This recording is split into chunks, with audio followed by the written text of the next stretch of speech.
Da, da, da, da, da, da, da.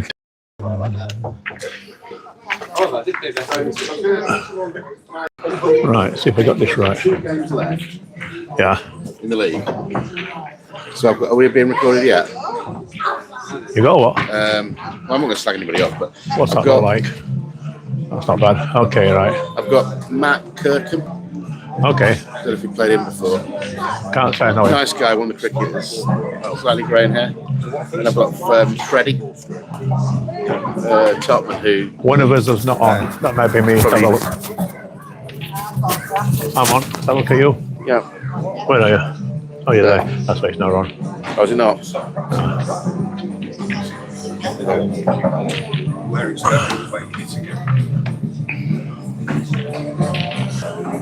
Find the button. I can't see anything in this light. Try that for size. Is that better? Can you hear me? Testing 1, 2, 3. No, we have nothing. Hold on. Let's Yeah. grab it off.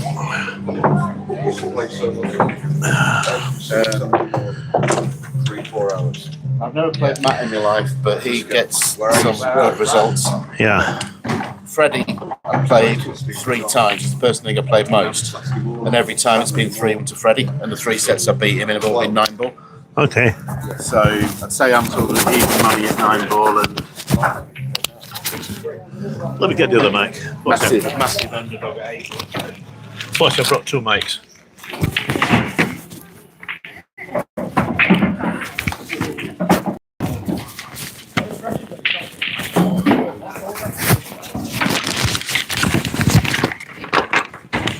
There's the light one. Let's try. There's the black one. Well, that's fully charged, so we'll use that one instead.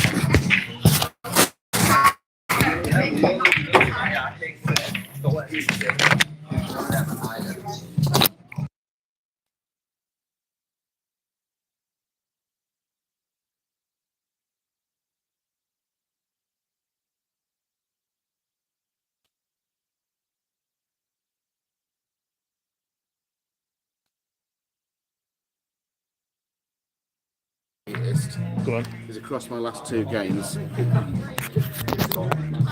3 sets. I think I can achieve that. There you go. I think I can achieve 3 sets across my last 2 games. Okay, that's not defeatist. If you haven't got 3 sets, then it's a target. It's more than what you have, so it's not defeatist at all. Plus we then Do you go wanna- to the... Do you want to put your mic on for us? We'll get some sound out of this before we beat. Wow, this spins amazingly off this club. Oh god, yeah. Like I said, these are not northern. this is. No, this is like a pool table. This is. I think. This looks like Z9. I'm assuming it's Z9, which is a new German cloth. It's the ones they use at GB9.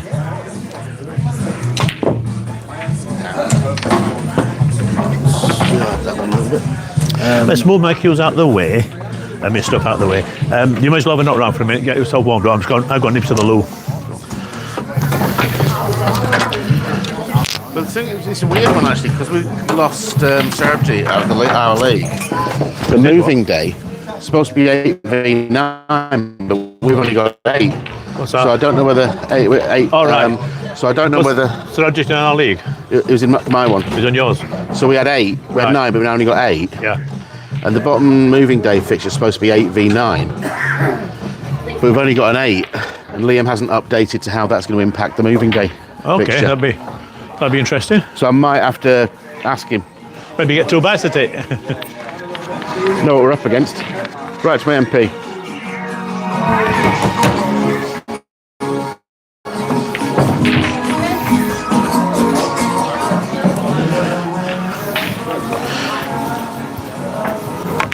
No, yes, we are. No, we're not going to do this. We're going to turn this off. This is going to take some getting used to, this cloth.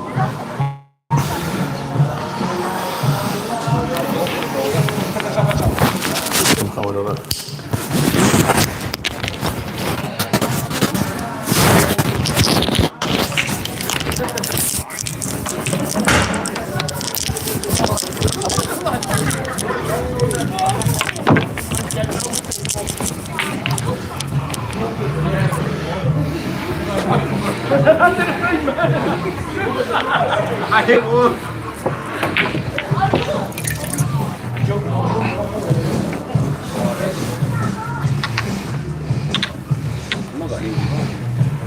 No, not really, no. Black ball safe.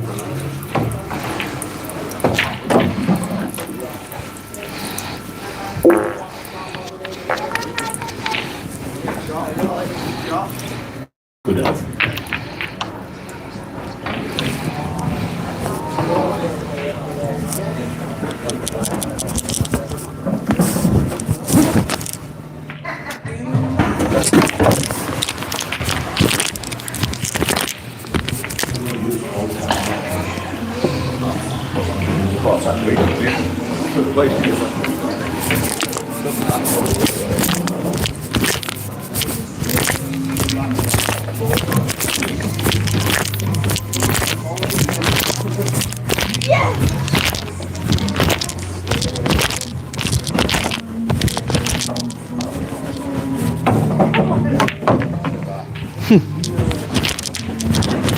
Is it my imagination or is it very unforgiving?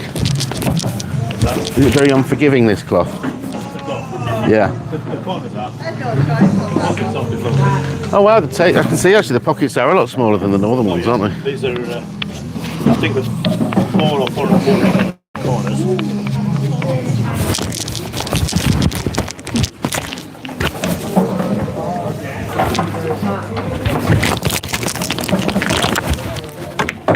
Over there.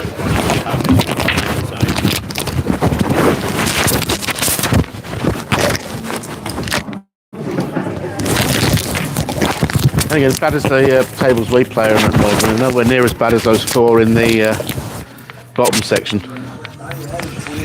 The 4 wooden ones. Oh, they used to be actually not that bad. I used to play them when I first started going there. But it's before I knew any different. But at the time, they did play not too bad. How long have you been playing for? Let's have a look at your.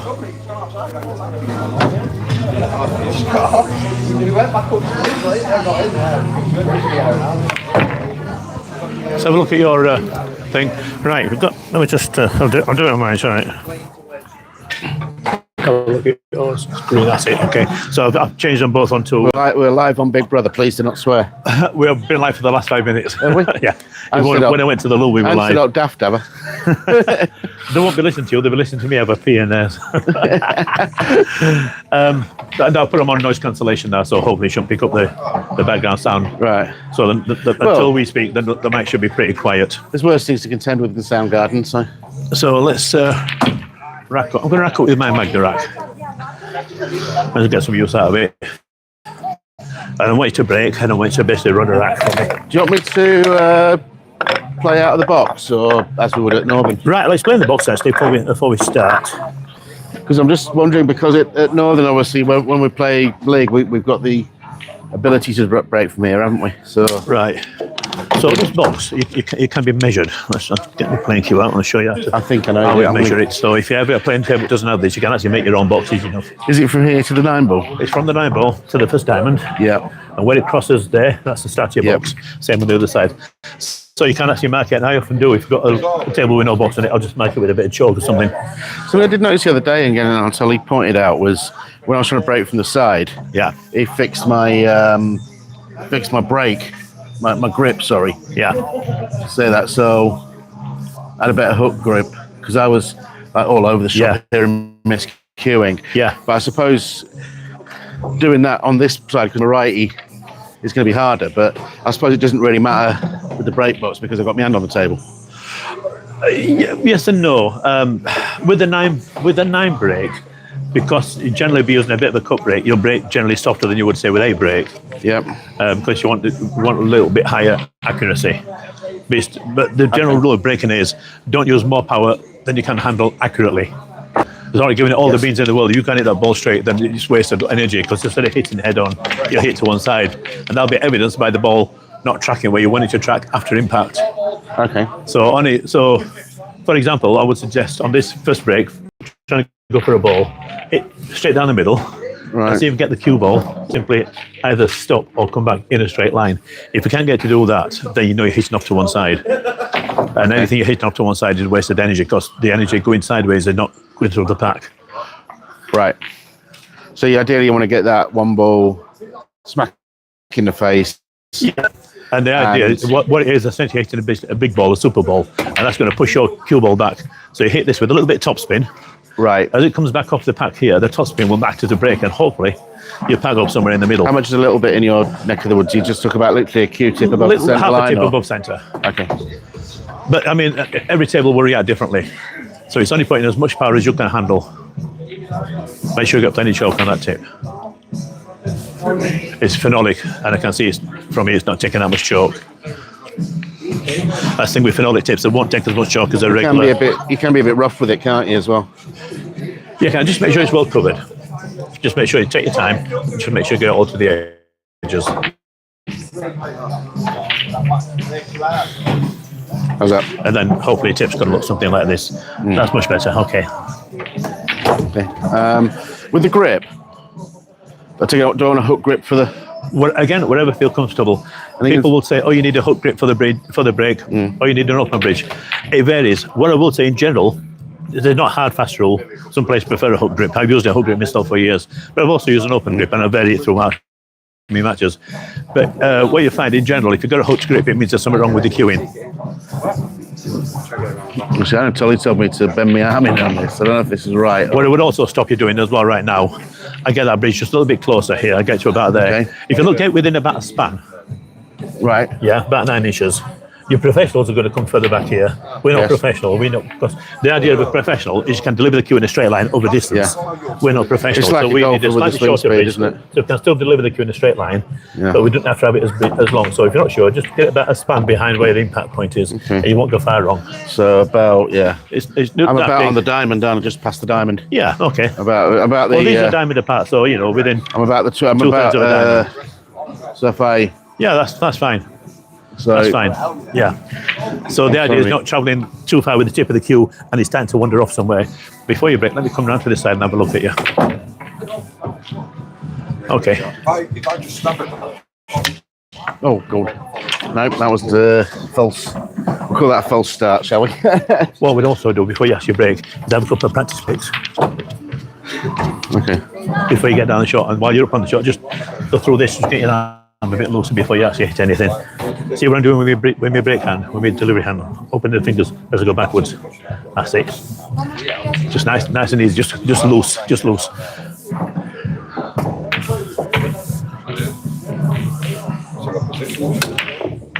So that's gone off to the side.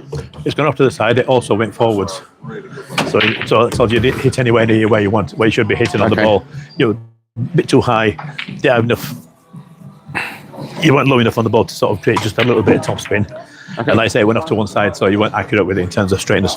Don't worry about that. Here you go. Carry on. Are we going from... Go ball in hand. Okay. I'm gonna bring this out a little bit for you. So what we got now, 3 balls out in the open. Yeah. Let's see if you can run those 3 balls for me. Ignore the 7-9. Ball in hand, I want to create a bit of angle this way, maybe come down to the diamond, is that right? What you're looking at is angles are your friend. Yeah. Right? If you're straight in, that's not good because you're going to go forwards or backwards. So Yeah. always try and work yourself into an angle if you can. Okay. This one is not the best start, if I'm honest, but there are 2 or 3 ways of getting to that 2 ball. I'm guessing... So feel free to work it out and tell me what you're thinking of, and we'll analyse each one and see what we're thinking of. I think low on the cue ball, so it comes back here, here, and out here. Okay, try it. Hold on. Is that going to happen? No, before you do it. Just marking both balls. Okay. Have I got enough angle on the cue ball still? Maybe want to bring it back a little bit, or is it all right where it is? Well, it is for the shot you said. So I was thinking... I say probably all right, but you might want to go a bit flatter. From there, it's actually probably easier to come down this side. But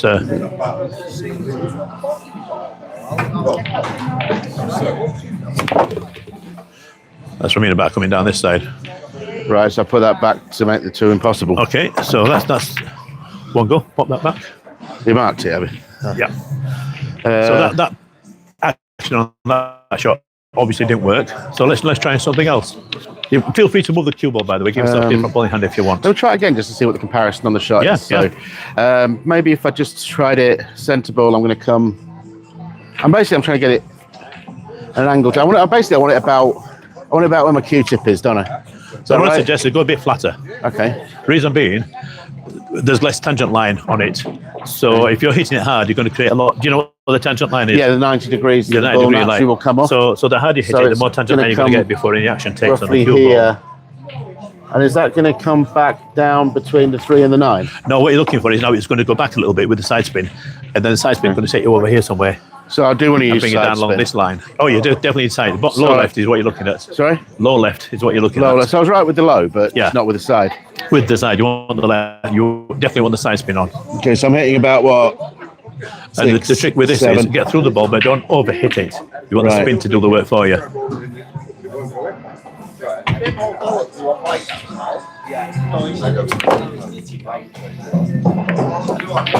You got the finish. Let me just demonstrate the shot for you just quickly. Okay. So I didn't badly cue it, I don't think, but here. Yep, on the mark. So I'm going to try to back along here, back over there somewhere. Okay.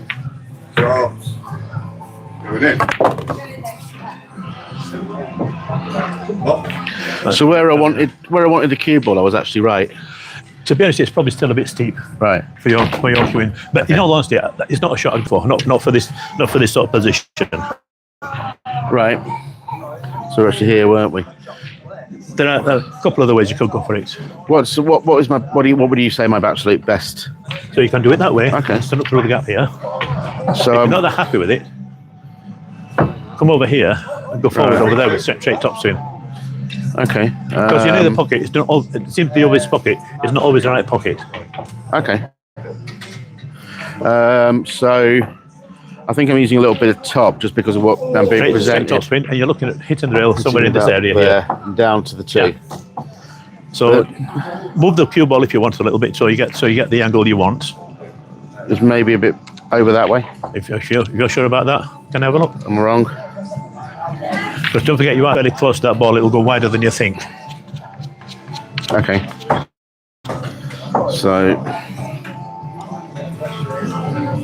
Yeah, then we'll move the object ball for you after this one and give you something a bit more kind. No, I didn't quite get it. I flirted with the middle pocket, didn't I? Yeah. I say it's going to go wider than you think.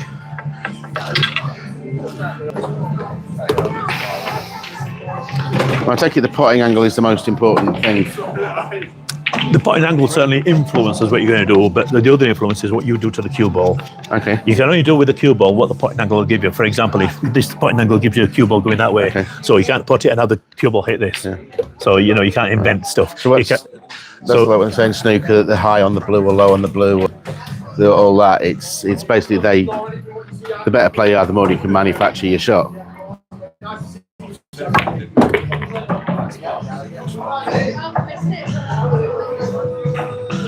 It's a bit near the rail, but it's that's a difficult shot, isn't it?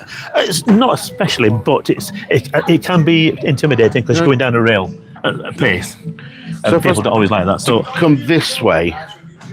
Is that giving me enough there? Or yes, that certainly gives you enough there. And you've got choices then. You can either run forward topspin and go along that line, or you can stun up here. If you want to stun up here, get just a little tad closer. And remember the tangent line.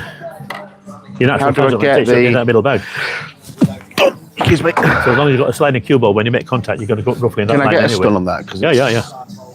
Just don't forget the pot and get a little bit low on the cue ball. I don't have to overhit it either. It's just medium shot, nothing on that. Get that. Perfect. So come back. And you got perfect shape to get on the 3 as well now. Right. That's just through reading the tangent line. Is this just to correctly hit natural angle to 3? Again, you've got tangent line. If you look at that, if you turn the cue if you use the cue to push it into the pocket, that's the line the cue ball's going to take. Does it still come at the 90 degrees even at that shallow? Is there an angle where it doesn't? Is it like 15 degrees or something? I mean, obviously nobody gets. Not really, no. If you hit the object ball with the sliding cue ball, it'll create a tangent and it'll create a 90 degree. Then we've got a deflection to the object ball. What are you looking for? Say it was straight. Yeah. Okay. That's not going to come either side, is it? No, that's going to go up this line here. That's about 90 degrees. Well, I mean, say the cube. So it was a straight shot and the cue ball was straight. Yeah. That's not going to come off that tangent line, is it? Just say the cue ball was here and I was playing a straight Then shot. that'd be a stop shot. Right. A stop shot. Anything, basically a tangent line is a stop shot with an angle. Right. It's all a tangent line, nothing more. That's all it is. So I mean, what it means, how off straight does the cue ball need to be in order for that tangent line to actually come into play? Right. So Because it's not going to come into play in a straight shot, is it? That makes sense. no, anything less than straight. Anything at all less So than a straight. degree. A degree. Right. 1 degree, Half I'll give you a degree. tangent line. Half a degree, anything that's not straight, I'll give you a tangent line. So okay, so when you see it, say I was trying to bring that back so it's parallel line, I'd be able to screw back, wouldn't I? Well, generally, if Not you get a the way good to do screw back that. on a shot, say, for example, like this, if you look at, you ever seen Dr. Dave's videos? Yes. Right, so he talks about 3 times the angle. Right. So you got, can I just get in there a sec? So 3 times the angle, if you're going, say that's your straight shot there, Yeah. that's your angle. You Right. look at it. There's your angle. Yeah. 2, 3, you're going to be coming up here somewhere. You'll get a good action draw on that ball. It's going to be coming up here, up a draw shot. Okay. Let's put that back to where it was. So do that one again. So if you imagine that's your angle, Yep. go straight in. That's the amount. Yep. That's once. Go twice, again. Twice. 3 times. Yep. So if I put the cue across where my finger is, So a that's well a good struck action draw. A well struck draw shot. draw bring you come over. just about on Yeah. that diamond. Yeah, But I'm not playing a draw. I'm playing a straight shot. But I've got a judge. playing a I've got a tangent line. judge to bring it to here. yeah. So your tangent line, like I say, if you put your cue across the ball as if you're going to push your cue into the pocket, that's the line the ball should take on a tangent line. Right. Okay. So if I put the tip there, you play it as a sliding shot. Don't have to overhit it. Just makes it to make it a sliding shot. No. So it's a top spin on it. I got topspin. Right. Okay. That's all right. Is that because I'm cueing slightly down on it, so where I think I'm hitting is not actually the centre, it's topspin? Right. So for top spin to work, any action you put in a cue ball, because it's on a cloth, you're going to have friction involved, Right. and any action you put in a cue ball is going to wear off over distance over time. Okay. So you need to put enough action on the ball for that to stay on the ball up until the point of impact, for that action then to take some sort of effect. So, for example, the shot you just played here, if I play this down here, I'm going to play this. I'm going to play what's called a drag shot. Yeah, I've heard. Right. Mm. Right. So if you That stand, means you're putting spin on it first, but it's Yeah. the cue ball is stopping rotating by the time so it hits if there. you stand down that end, so you'll see it better. Right. So it's going to start off with backspin. I'm watching the cue ball or the What's the cue ball? Okay. Don't matter if I pot it or not. This is all about the cue ball.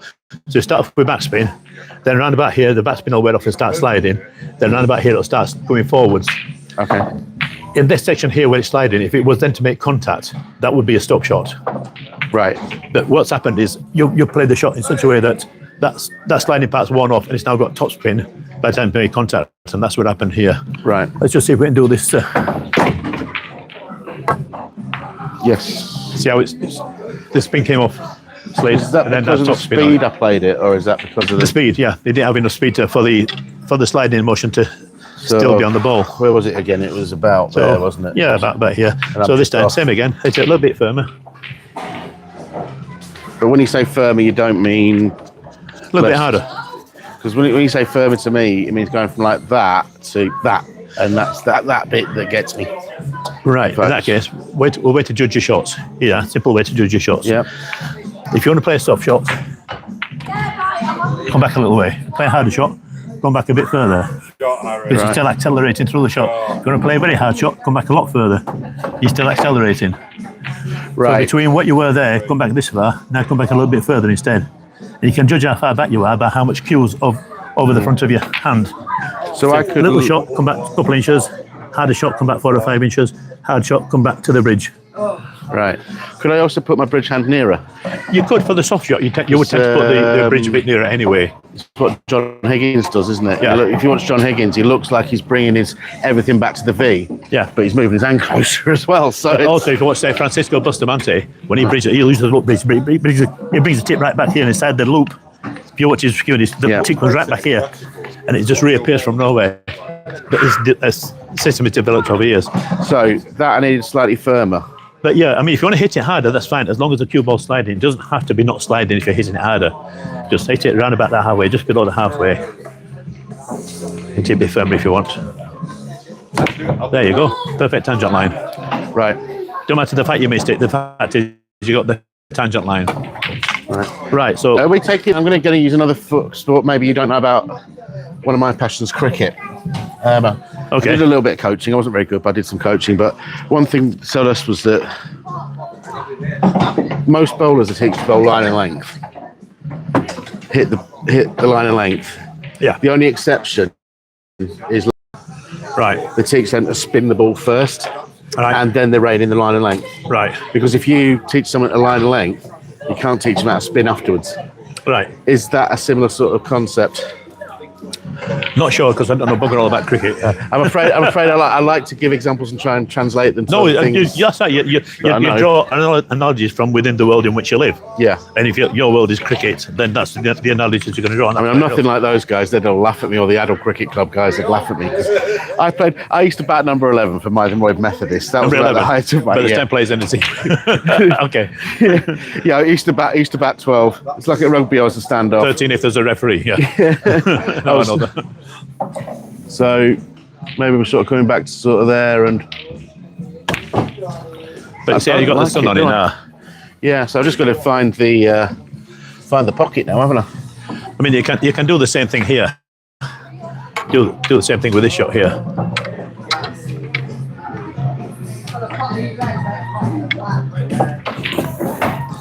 Right. Same thing here. I'm going to play basically a tangent line shot, but I'm playing it head on, so it's a stop shot. Okay. I've got the ball, the 9 ball turn diagonally up, perpendicular to the shot. Too much action. Put that, So when put that right in the you're, jaw for me. Sorry. Put that right in the jaw. Do that one more time. Not quite as low this time. Yeah. So when you're Because you've got to slide it by the time. when you're trying to play that stop shot where it goes dead, Yeah. and it's not working, is that because maybe the shot wasn't straight, or you haven't quite cued it straight, or you're not straight on the Number shot? of things. It could be, first and foremost, probably not cued it straight, but then there's things like the cloth in this case might be more slick than you're used to. Okay. So you put on the action for the cloth that you're probably used to, and you find this is more slick, so you've still got too much action on the ball's going to screw back like it did on my first shot. It's like Bambi on ice compared to what I'm used to. That's why when you play a different table, every table plays different. You've got to learn the cloth. So on the northern table, for example, that shot I just played, the action would have probably won off completely, and the ball would have folded it in.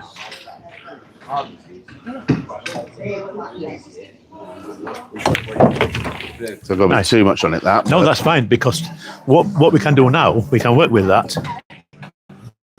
Now you know the tangent line gets you over there, but you don't want to be over there. You want to be over there. So you want to be a bit lower than tangent line. So I want to basically say like a stun screw sort of thing. You want to have a slight draw on it this time. So same shot, but this time draw the ball back. What was it to say? Britain and America, two countries divided by a common language. Yeah, that's the one. It's a stun, a screw. They both call it a stun. No, it's a stop and a stun, isn't it? In snooker and pool. They use the word stun in pool, but Yeah. or it's a draw or A stop shot generally first does straight shots. A stun generally first does things like tangent line shots. a draw or a screw, isn't it? Snooker to pool. Let's but- just bring that bit little tad straight away. So in terms of my, I mean, the way I'm setting up, like, just like, I know I'm very square on, Yeah. very snooker style. What I've tried to do, and this is a little bit cheating the game, is because I'm playing snooker as well. Yeah. I want to try and have similar actions for both, so I'm not swapping between. Yeah. The well, two. when we finish with this, we're going to go right back to the beginning, Right. and go through your approach to the game with your stance, your approach, your stroke. So So a little bit below centre this time. So you want a little bit of draw. And you're going to try and draw roughly up this centre line somewhere. okay. So the same stroke you had before, you're just aiming a bit lower. Dropping the elbow. Right. Let me see that. Am I dropping the elbow as in? Well, the tip was coming up. I didn't look at your elbow, but I would say the elbow, as you said, the elbow's going down. So what happens is, if I do this and the elbow goes down, see the tip goes up.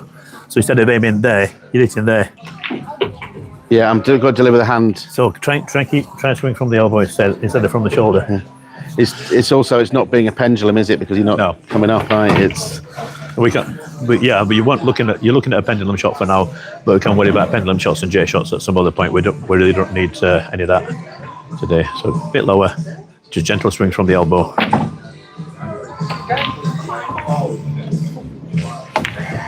That's all right. But you see, I came up pretty much roughly by the centre line. But it's got a bit of bottom on it. And this is where the poison dwarf really struggles. Yeah, so something you can reach. There you go. I have to use a rest to break off nearly. It's ridiculous. Welcome to the club. That's why I hate Anatoly, because he's like, where Anatoly can just like stand here and like. He's so long, isn't it? It's like. I am jealous myself. I'm so jealous of him. I was like, man, I hate you. You can play onto that rail without. I was watching Savannah Easton yesterday in the team 10 ball. She's brilliant, isn't she? At one point she leaned over the corner, and I thought, I can't do that. I've got too many bellies in the way. That doesn't help as well. The fact also Anatoly is in shape also helps his reach. Well, round is a shape. Being 70, being 7'4" or whatever he is. Or... Yeah. So. You missed more than you popped by doing it. Why you shut up? See what you're going to play. Oh my God. Right. Okay, don't worry about it. So let's go right back to the beginning of everything. It's very unforgiving. I think the problem is the balls are actually going where they're supposed to go rather than at Northern. Hate's a strong word as well. I don't like that word. Right. So what I want to do, I want to get to the point where you can hit a straight ball. Okay. So let me do a quick demo for you. Do you want the free? That's all right. Just putting the balls out of the way. Right. So I'm going to see the table's got little spots on it. Your diamonds. Yep. Or your spots in this case. I'm going to take that out of the way as well, if you don't mind. So I'm going to aim at that middle diamond up there. And hopefully I'll get the ball straight back on top of my cue. Just slightly off. Okay. Yeah, I'll do that one more time.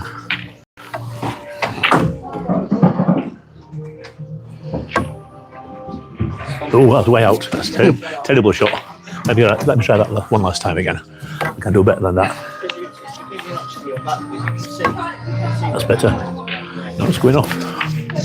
Okay, something I'm doing wrong. But have a little go at that. Let's hit that big high. Because I mean, there's a few of the guys that are good in our league. They're only my size. So. I'll give it a little marker. So you aim it at the chalk and leave the cue exactly where it is once you hit the ball.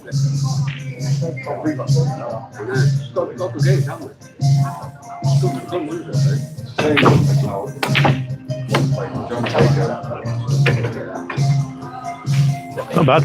Do a bit softer for me. You're just rolling it through and back.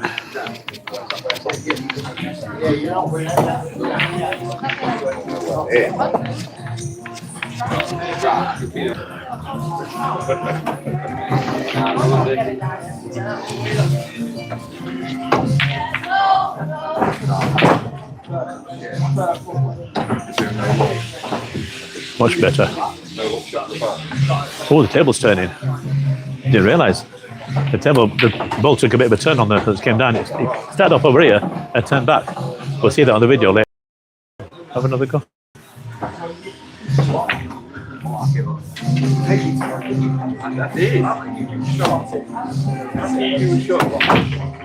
Yeah, I could see that. I could see that from when you cued it. You had a bit of a twitch on it when you cued it. Give me one more, and then we'll talk through it.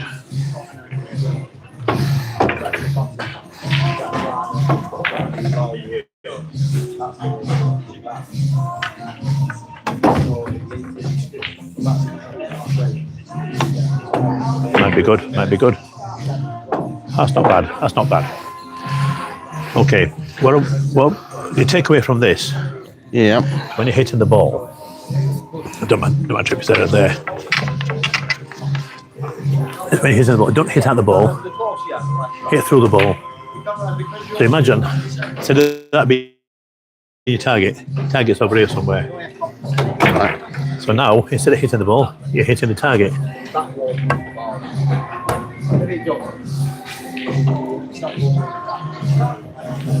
I'm going to try it without that centre line.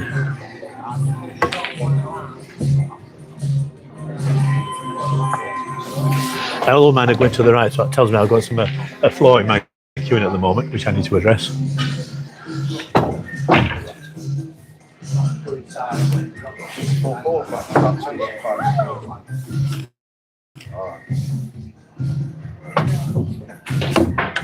Much hard, but much better.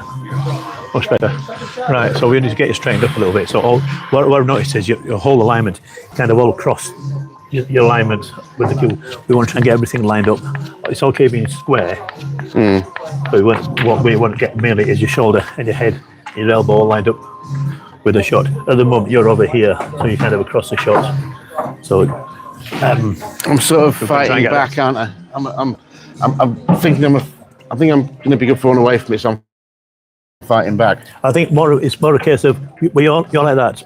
We need you like that. Okay, so your shoulders still square across the shot, so you're almost past the line of the cue, as is your shoulder. Your arms coming into the line. With your head's on the line, but all this back from the outside. So you want to be just want to twist your body a little bit to get over there. So just bring everything back into line. So I was looking at you from above. You know, this is your head. Your shoulders over here somewhere. Okay, so okay, much nicer.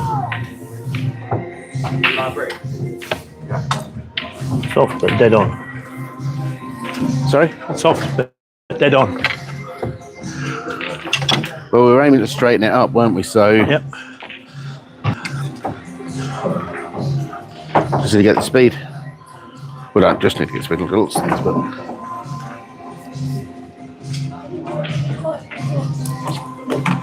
So your elbow's out again now. sorry. Your elbow's out again now. That's it. What way to look at it is when you're down the shot like this, before you take your stroke, just look back at your arm and just see if your arm, all this, is lined up directly above the cue. Okay. Just when you're down the shot, you think about it, pulling the trigger, just look back. Does it look lined up? Fine. Redo it.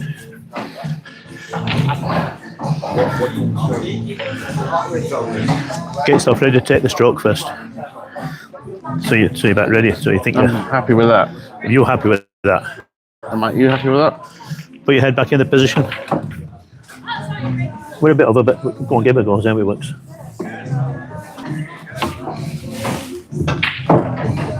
That's not bad. Let me give it a tip.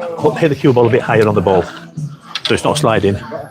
You're a bit low on the ball, hit them a bit higher. It'll just keep it straight up from the off. Okay. Because if you've ever got a bit of side spin on there, say you're under, because you're aiming down here a bit.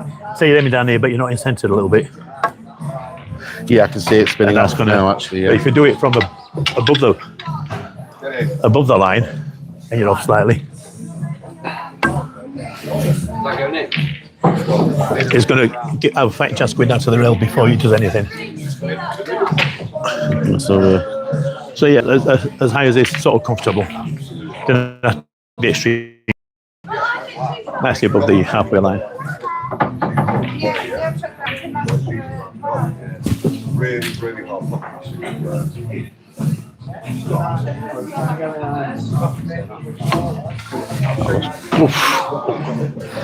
Sorry. Got some. So if it comes back off that way, it's because you've got right hand side, isn't it? Yeah. It goes to the side you've got on, doesn't it? Yeah. Does it? You're going to notice as well, I have a little problem with left and right as well.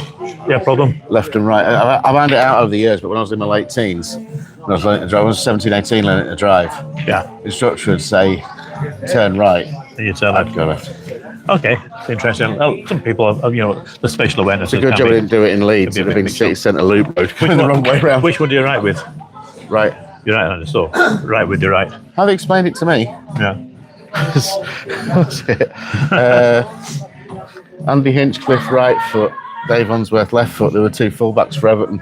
Right. I must have somebody got me to remember it. Exactly.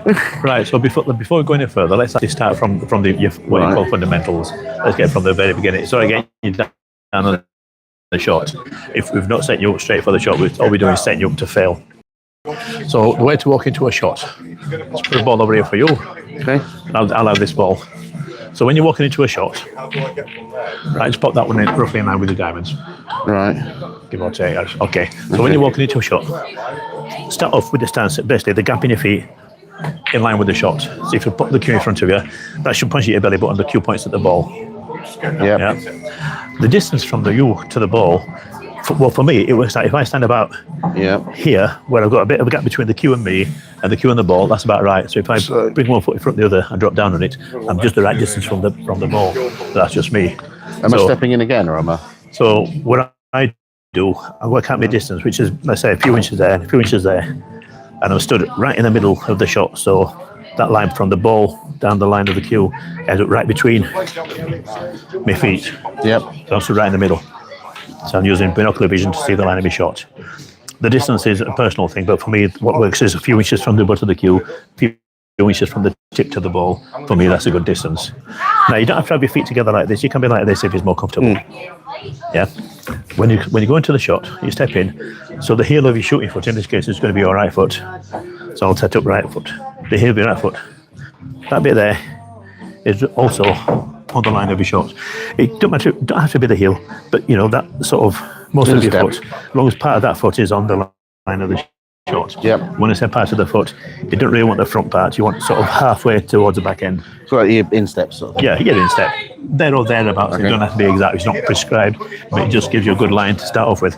And then your other foot comes across here. Whatever's comfortable, shoulder width, a long stance. If you look at Shane's has really wide stance. But among all that, as you're stepping into the shot, your head stays. If you look, I'm going to do it left-handed because it's more comfortable for me. As I step into the shot, I've got my foot in. See how my body's now twisted over this way a little bit. I've still got my head on the line of the shot. I come over here, I'm twisted a bit more. My head's still on the line of the shot. So although my body's moving, my head's staying with the shot. So if I'm going like that, I'm putting me step in, right the way, and then keep my head so I'm keeping that leg straight. Yeah, but don't forget, as you're stepping in, you don't forget to twist your body so you keep your head dead in line with the shot. Okay. So I'm stepping in here. You see it's going to come back with a bit of right, but Come back to basics. yeah. So you're stepping in from here. Yeah. The idea is you can drop straight into the line of the shot. Once you get to where you're going, you can drop straight down and you land up. You don't come in from the side and start, and then you're working your way around. The idea is you do all your aiming up here, which is why you stand the way you do, where the line of the shot is between your feet in the middle. As you come in with your first foot, I'm twisting my body this way, I'm twisting my head, this way, because my body's gone that way, because my foot's gone that way. My body's going to go where my foot goes. Right. So if I take my foot that way, my body's going to go that way. But I don't want my head to go that way because now I'm not on the line of the shot anymore. So I want my head to be over here. So that's why my body's now arcing in. So as I'm going that and twisting my body and coming in. Yeah. So I've still got it above coming there. From there. Still going to come back as I went. Yeah, that's all right. But I'm not concentrating on that end of the shot though. So Let's go again. So start again, back to basics. Get your distance right. So you heel on the line of the shot. You lean it into, basically when the heel goes on the line of the shot, your head should be right above your heel. So if you drop the cue perpendicular from your chin, it lines up with the heel. Let your cue hang. See when it falls on you're on the touching the ball, let it hang. sorry, I'm in the right place. You kind of want to be. You want to be foot a bit more. From the Go beginning. again. So do this. Yeah. Right. Get your distance. Step into the line of shot. Now from that position, if you let your cue hang from your face, yeah, it should come roughly to the instep of your foot. Right, so I'm going into there and Let the cue hang. Not so bad. I would encourage you to turn your foot out a little bit just to give us a bit more wide base, but it's not that important. okay, so Okay. The foot you want pointing forwards is the next foot, the outer foot. so coming into Yeah. leave my head over the shot. Get my other one out. My head's going all over the place though doing that. Should I be still? Sorry? My foot feels a lot way behind where I feel it should be. But It is. You're kind of long way. So what that says we're not sort of got the right distance to the ball. It sounds like you're setting up right back here. right. So pick your distance. This is why it's important to pick your distance. So when you drop on the shot, you can drop into it perpendicularly. But you don't have to start here. You can start back here. Just means you're walking into the shot. Like watch John Higgins. When John Higgins, he stands back here. He'll take a big step to go in. He'll actually walk into the shot. You watch his style. He'll stand back here a bit and take a big step there. But it's still the same thing as what we're doing here. The same step as what I'm doing. Mine's a little step. His further back here. His is a big step. But it's still the same thing. He's still dropping his heel right into the line of the shot there. So it's still walking in with it. And if you watch his style, it looks like he's marching there. It's a step there, and he's coming into the shot. Actually, it feels a lot better that. Yeah, no. I think That looks nice. you play bad though.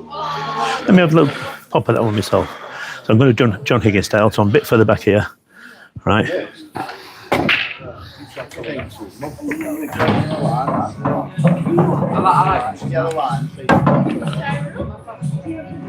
One day I'll get this straight. Thing is, I can do this. I don't know why. So if I'm sort of taking my shot there, take my cue from that, and then maybe loosen my feet up. So step in with the head.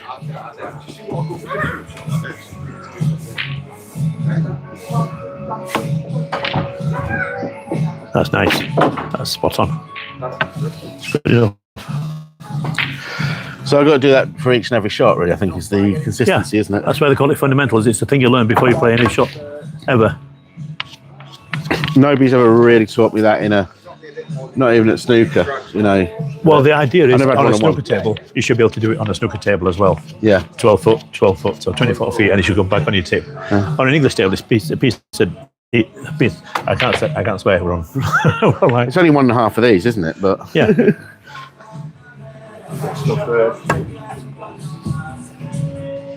Oh, that turning. That started off over there and turned back over here. So I just remember keeping my head above the line.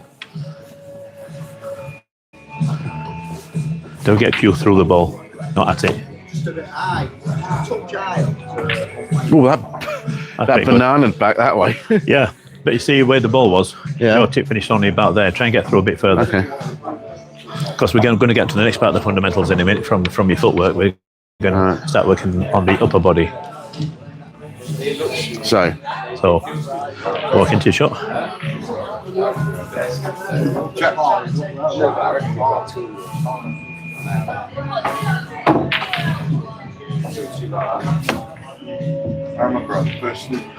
That's not bad. I'd hit the cue ball a little bit higher myself. But I cheated because I think I put my cue through. I think I had a second switch on my cue after it went through.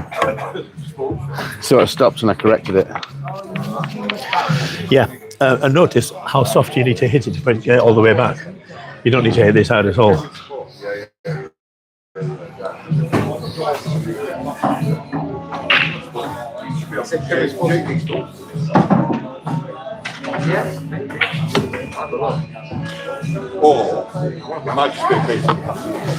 The thing is, nice shot. On an American table, you're never more than 3 feet from a pocket. Right. And the amount of power you need. Let me just move this 3 feet, which is about the distance from me to you now. 3 feet. Yeah. What's that sort of have to hit this for 3 feet? You never more than that from a pocket on an American table. So when people go slamming balls around, 9 times out of 10, it's not necessary. That was something that Tuesday somebody was saying to me about snooker in American is that in snooker you're deliberately not leathering it, but you're using more power in American pool. And I'm thinking, well, why? If a table's like 2/3 of the size, why are you using more power over a short distance? It varies. There are a number of things that go into it. So the cue size, the ball size, the cloth condition. Are you going down a rail? Are you banking something? There are a million different factors that go into whether you're going to hit a ball hard. Usually it's to do with shape or position for your next shot. But in terms of reaching a pocket, that's the bit that I found. in terms of reaching a pocket, yeah, 9 feet. Watch how soft this is. But that's way over hit. That veered off as well by that diamond, didn't it? I'm not sure. It might have done. Try that one again, a bit softer. Try and do it dead weight. Way too hard again. So you just said I was going to try and play it up to that black. Yeah. When you're just try and nestle against it, just gently, just touch it. Oh. Too hard. It hit it and it's come back up the table 3 or 4 feet. Okay. When you're saying do the power, yeah. Are you using that with the length of your backswing? Yes. The more the power. The more power you have in a stroke, the more backswing you're going to put into it. As a general, let's try that one more time. Just dead weight. Too soft this time. So the table's definitely got to pull that way, hasn't it? It's interesting to note. just Try one more time. oh god, that's well too hard. You're not doing any of this. That was in release though, wasn't it?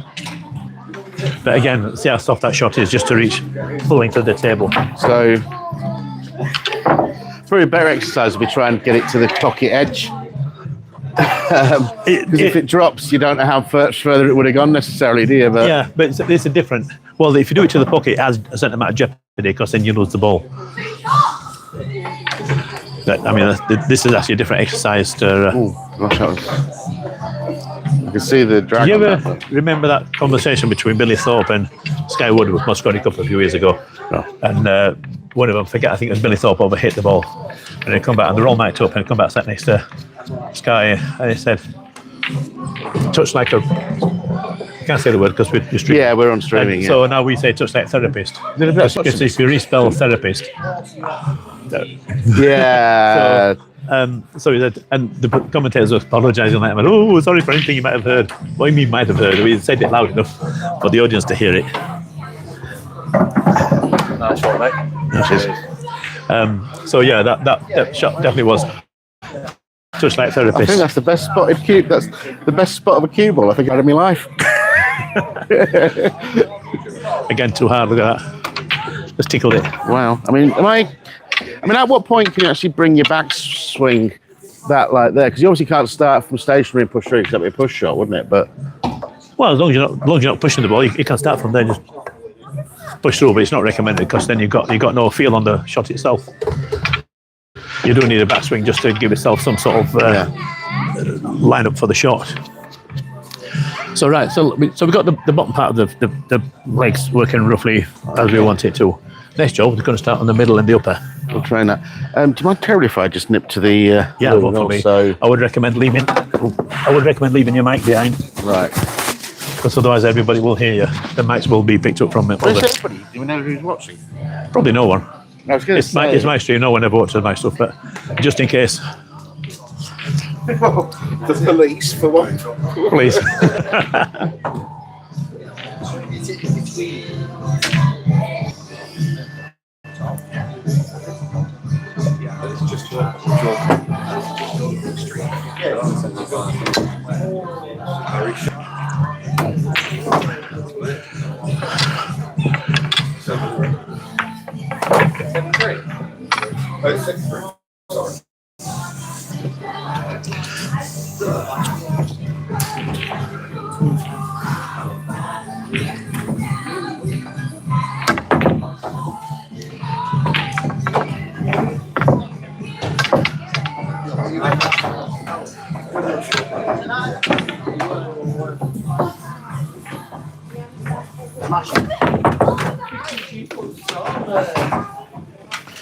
Well, we hope you've put some chalk on this.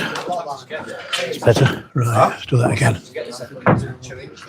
I think it finishes about 5. Mummy's coming down about 6.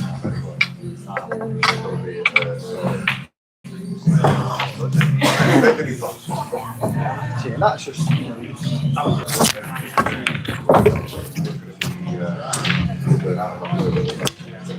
So I can have a couple of hours watching this back tonight. Oh, you'll be able to talk about the shots I've just played then, as if when you were at the loop. Just miscued twice on the trot.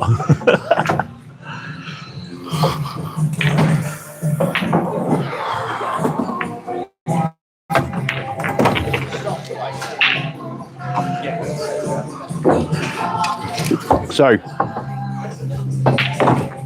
we're moving to the midsection, do you say, of the body? Right, so let's work on the upper body.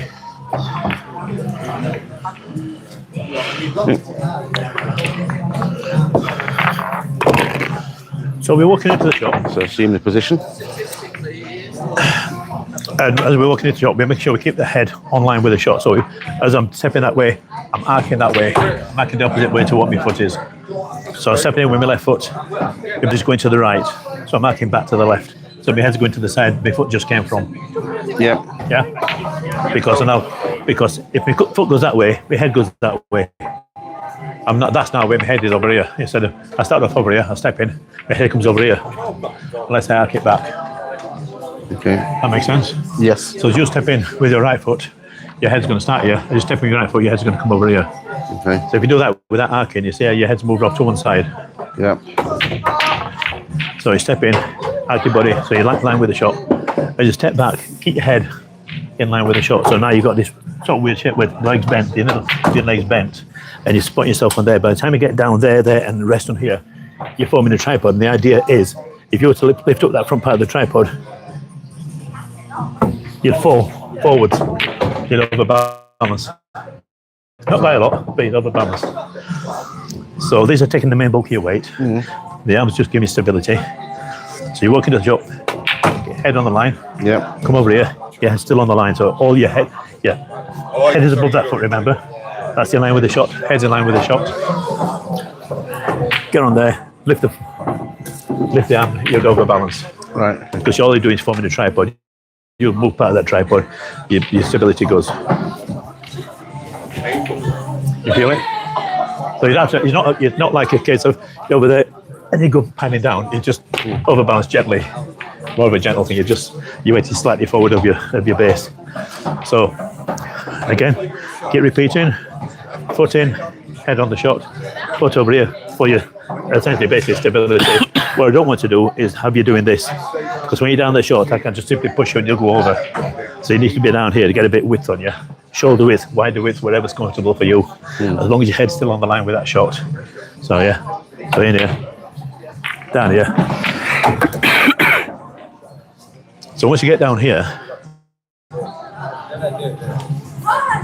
what you're looking at now, and I'm not, your basic shape is actually quite good, but you're looking at this upper part of your arm in parallel to this here.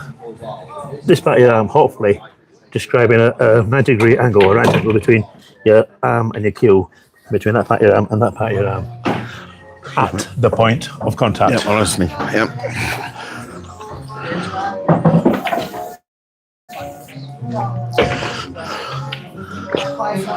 So you stay over there for a moment. So when I'm doing it here, for example, if I'm on the shot, there's no point me having that shape back here. Because by the time I hit the ball, I've got this shape going on instead, and I've run out of cueing. All that can happen now, that arm goes up, the cue goes down, and I'm his cue. Yeah. So that shape you want at the point of contact, which is why it's important to walk in to get the right distance to walk into the line of the shot. So get on there, make sure everything's lined up, and then when you play the shot, although this arm's going up and the tip's going down, it's well past the cue ball by the time it does You're that. delivering the cue to the chest, basically. If that's what's comfortable for you, a lot of players find they're stuck about there, but they've got longer arms than me. I've got short, podgy arms. You look at Shane Bamboni, he's got arms like a giraffe legs. You know, he's famously got long forearms, so he can deliver such a large amount of power for so little movement on the forearm. There is a joke that I can't repeat on the stream, but So yeah, I've got short podgy arms, so for me, I end up cueing my chest, and sometimes I end up cueing my nipple, which can hurt. So we'll start from the beginning again. So boom, in, coming in. Right, so make sure you've described nicely. Now, can you get your chin? Can you get down lower on the shot? That's it. How does that feel? no, very uncomfortable. Very comfortable. Okay, get to your Mainly 'cause comfortable. I'm not used to it, but I know. Also, it'll be nice and comfortable. also I part. think it's a bit of Yeah. Can't bend the way we used to. yeah. Right. I mean, to be honest, I have the same issue myself. And there's a general rule, again, the lower you can get in the cue, the better it is, because you can look down it like it's a gun barrel. Yeah. It's also very hard to learn a new posture at 48 years of age, but 48. 64. really, I didn't. I just weathered quite well. I'm weathered I'll like put it. some chalk on this time. Like I said, I did 2 miscues while you were in the low. Last time something weathered by me, some fella built a big ship and started getting 2 of each animal. So anyway, right. So we walked into the shop. So just show me your stance from there, and I want you to show me your stance at the address of the cue ball, the tip of the cue ball. In something which learning snooker again, Yeah. is a reference point I can go to, is when I'm addressing the ball, often the pro's saying, you know, well, I'm here, and he goes, why are you so far away? Yeah. He wants to be almost on the ball Yes. without touching it. Yes. Is that the same close again? as you can safely. Normally, if you go within half an inch, that's okay. Okay. You don't want to be really further than an inch away. The point is that if you do your practice strokes, what you call the feathers, you're back here. By the time you get to the ball, that's all unknown territory. Okay, so that's about. If you're cueing back here, yeah, watch what happens if I cue back here. Yeah, Ready? you don't know where you're going. Not just that, but what does happen, right? Because I'm now in my position here. I'm what, a couple inches, 3 inches away from here. You're losing. I go forward. See when my tip's gone? Yeah, My arm's just come up, my into tip's the gone ball. down. Now I'm in this cue territory. Okay. Which is why you cue as close as you can. So everything you do here is now known and measured and tested.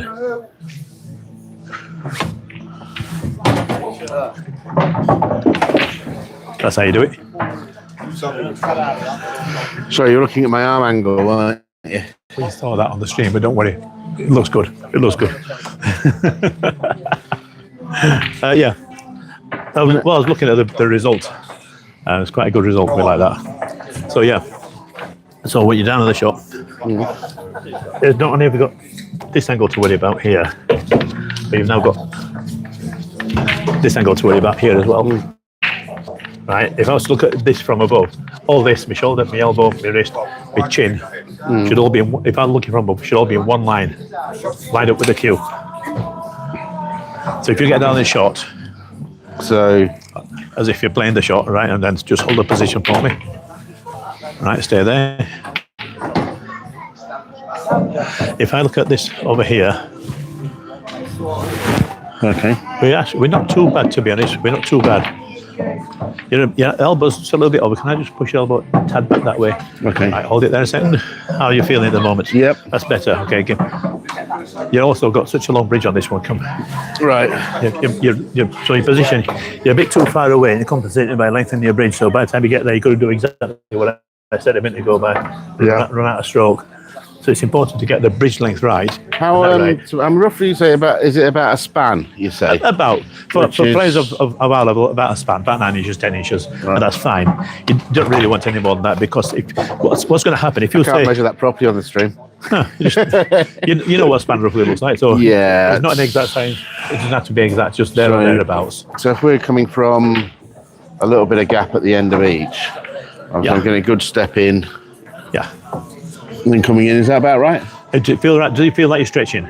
No, Does it feel comfortable? yeah. You're stretching, are you? Does it feel like you're stretching? Do you feel like you could put a power stroke on it if needs be? Power stroke. Hit it hard.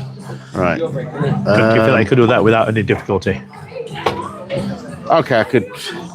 If not, instead of doing what we did there, start a bit closer and then do it, and just see if that's any better for If you. I just put the physical length of the experiment cue or with it. something. Like I said, that technique there works for me. That's the way I measure myself. But John Higgins does it from further away.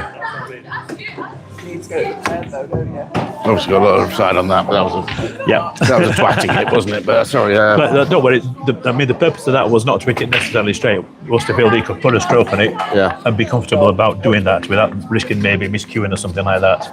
If you feel like that was okay, then that's probably the distance that you want. Okay. But what you don't want to be doing is being too far away. So lengthening your bridge and the sound back fit. So now you got nothing. This is not stable.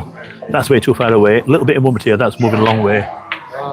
So instead of doing that, Take reset. that pocket. Start a bit closer. Come back in. Roughly one span away from the ball. And deliver the cue. That's definitely turning off that rail, isn't it? I thought it was me. That's just not coming off straight off that rail. Let me try something a minute.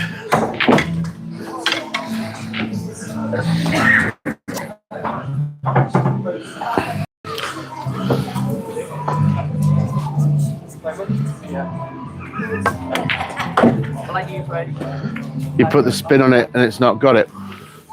So you put the spin and it's come back straight. Let's put that. Got the right between the diamonds. Get a reset there. That's the one. It's not coming straight off this rail. I thought it was me. You got a dodgy rail there. I hadn't realised. I did see a bit of spin when mine's been coming. I could play it the other way as well. Yeah, try it yourself.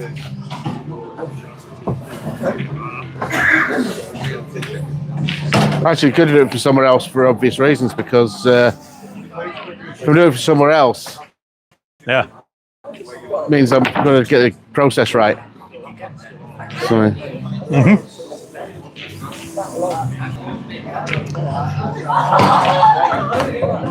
That's good. Very good. can still curve a bit on the. It's got a bias to the left, hasn't it? Yeah. Yeah, we noticed on these shots earlier. Oh, right. You have to go yeah. bias to that side.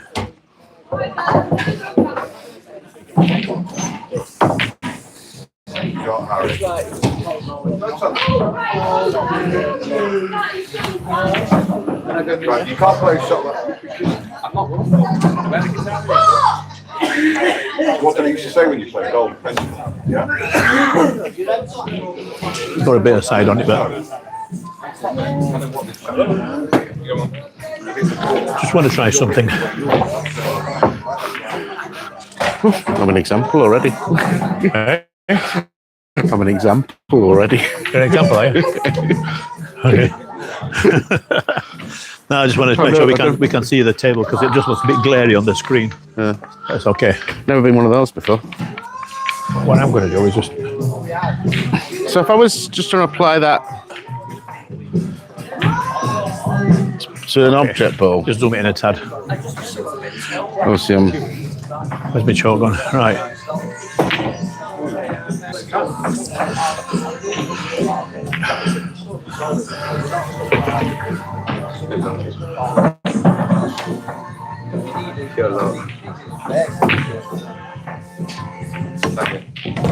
right, we're going to be a follow through, but That's all right. So next step, I mean, basically put all that together. Let's put some balls. right, Okay, so I'm going to preempted it. a simple exercise. You may as well. You can come on this side of the table because then you'll be out of the way. So I'll sip of this as well. So set yourself up a straight shot on that one ball and basically put it for me. Okay. What I will say, if you're too near the rail, that you're bridging on the rail or it's in your way, move the ball so you can get your hand on the table. Move everything a bit closer to the pocket for ease. If you'll do that. Yep. It's not really straight, but Yep, that's all right. Straight is fine. I right. don't mind that close or how far away you get. I just want you on these lines that we've got here. Okay. So that one flat, that one mid, that one a bit more length. Right. So just pop the ball straight. Just put the ball, Don't worry put about wherever anything action after. you want it to stop, follow, top, screw back, wherever you feel comfortable with. Just put the ball any hardness.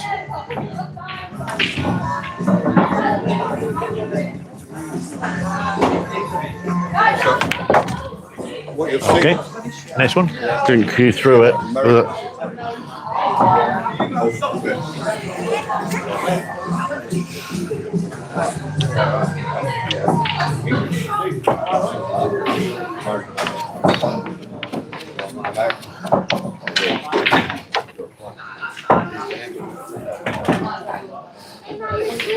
Sorry.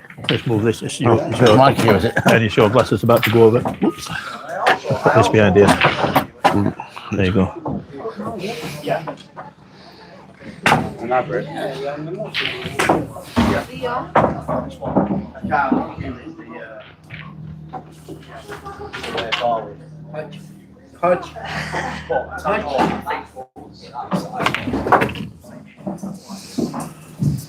Okay, yeah, third one. The money ball. I just like playing draw shots. If I can. That's all right. This time on the draw shot, when you finish the stroke, leave your hand forward. So instead of going this and doing that, leave your hand forward and leave it there. If the cue Right. ball comes back into the cue, so be it. Okay. Yeah, got it. So, That's awful, terrible, rubbish garbage.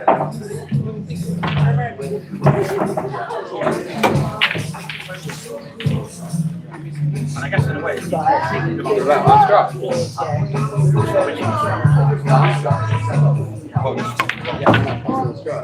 No, you were originally close. Okay. No, they just put this spot and then that got a strap. What was in that pocket there? So now we've got to start off up here.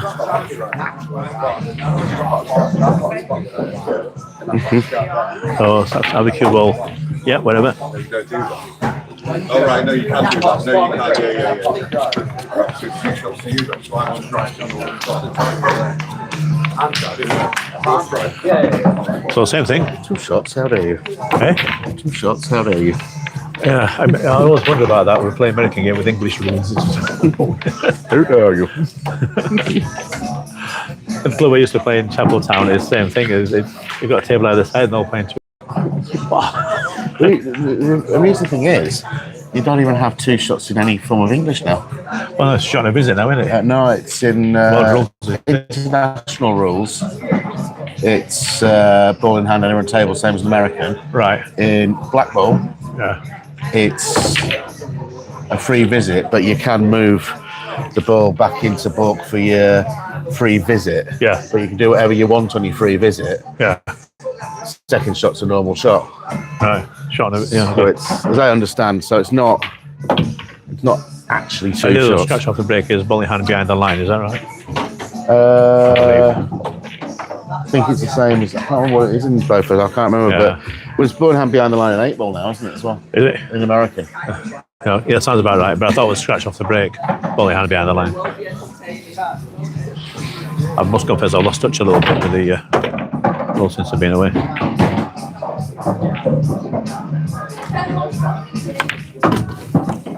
That's nice. Do you play much English?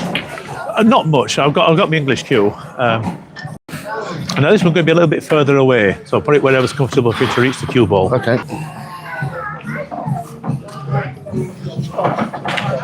I mean, I think it just feels a little bit like Fisher Price pool table to me, English now, when I played on these, really. I played a game at the finals night with Ben Walton, and it was like, I was like, I'm an effing ping pong ball here, aren't we? It was ridiculous. To be honest, It's a good game, but I've played it for about 40 years, and I still enjoy a good game now and then. But I feel the difference, certainly. how did you get into American? My local club, they had some American tables. I thought I'd try out.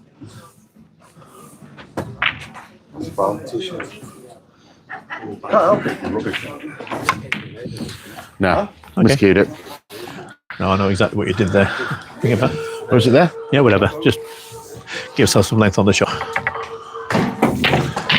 Get it forward a little bit. You're not too much distance. So Straighten yourself up. That's it. I saw that pocket. I couldn't get to the pocket at the last minute, and I got intimidated because the one at Northern, it's like a bloody. Yes, a It's bucket. like a bucket, isn't it? Yeah. No, don't worry about that, because basically, if you can hit it straight, it don't matter how tight the pocket is. Yeah. We're setting you up straight, so you can hit the ball straight. Okay. They're all easy if you hit the middle, aren't they? So this is all about, remember, delivering the cue straight. That we did all the footwork and all the line up with the shoulders. It's going to help you deliver the cue straight. Remember, swing from the elbow. It's just an easy swing. You're not jabbing at it, and you're playing through the ball. So once you hit the ball, get the tip right through the ball. You have to hit it hard.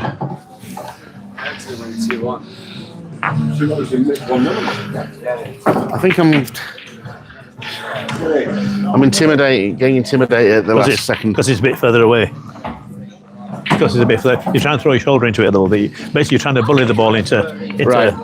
What I would suggest, instead of putting some bottom on the ball like you're trying, because you're worried about going sideways. I didn't hear you say it. Didn't hear that. Instead of putting bottom on the ball, because I think you're trying to snatch a little bit, so you get this action going on. Put a bit of top on the ball. Just roll through.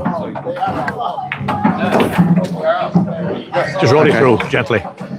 Is this like a variation of the 90X thing? Is it? I suppose. Not really, but I kind of, I suppose, yeah, in a way. But with the Mighty X, we'll be doing a lot more stun shots. Me get out of the way of the camera.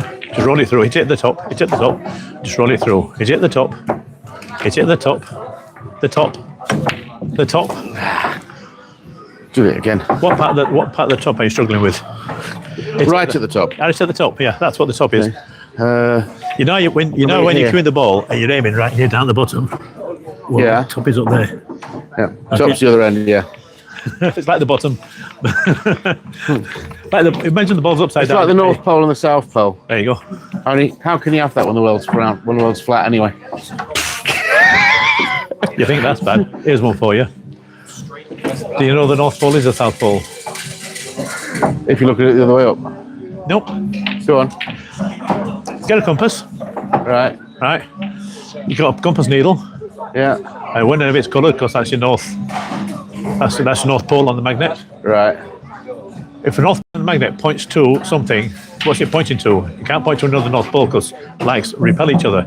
Must point to South Pole because opposites attract. Right. South magnetic pole.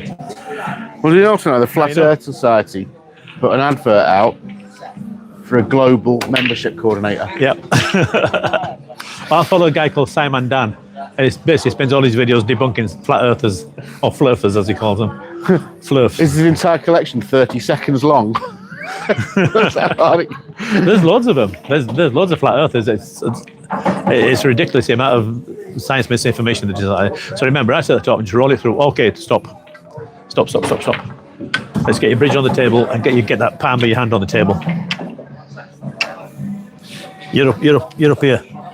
Get your bridge down. Get that ball of hand down. You want something firm, something stable.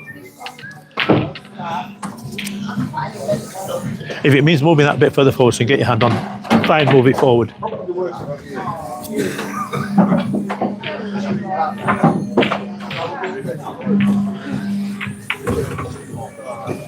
Like that. Right, you're still up in there a bit. Okay, change of plan. We're going to swap ends instead. Wait to stand over that side. We're going to put them to this pocket instead.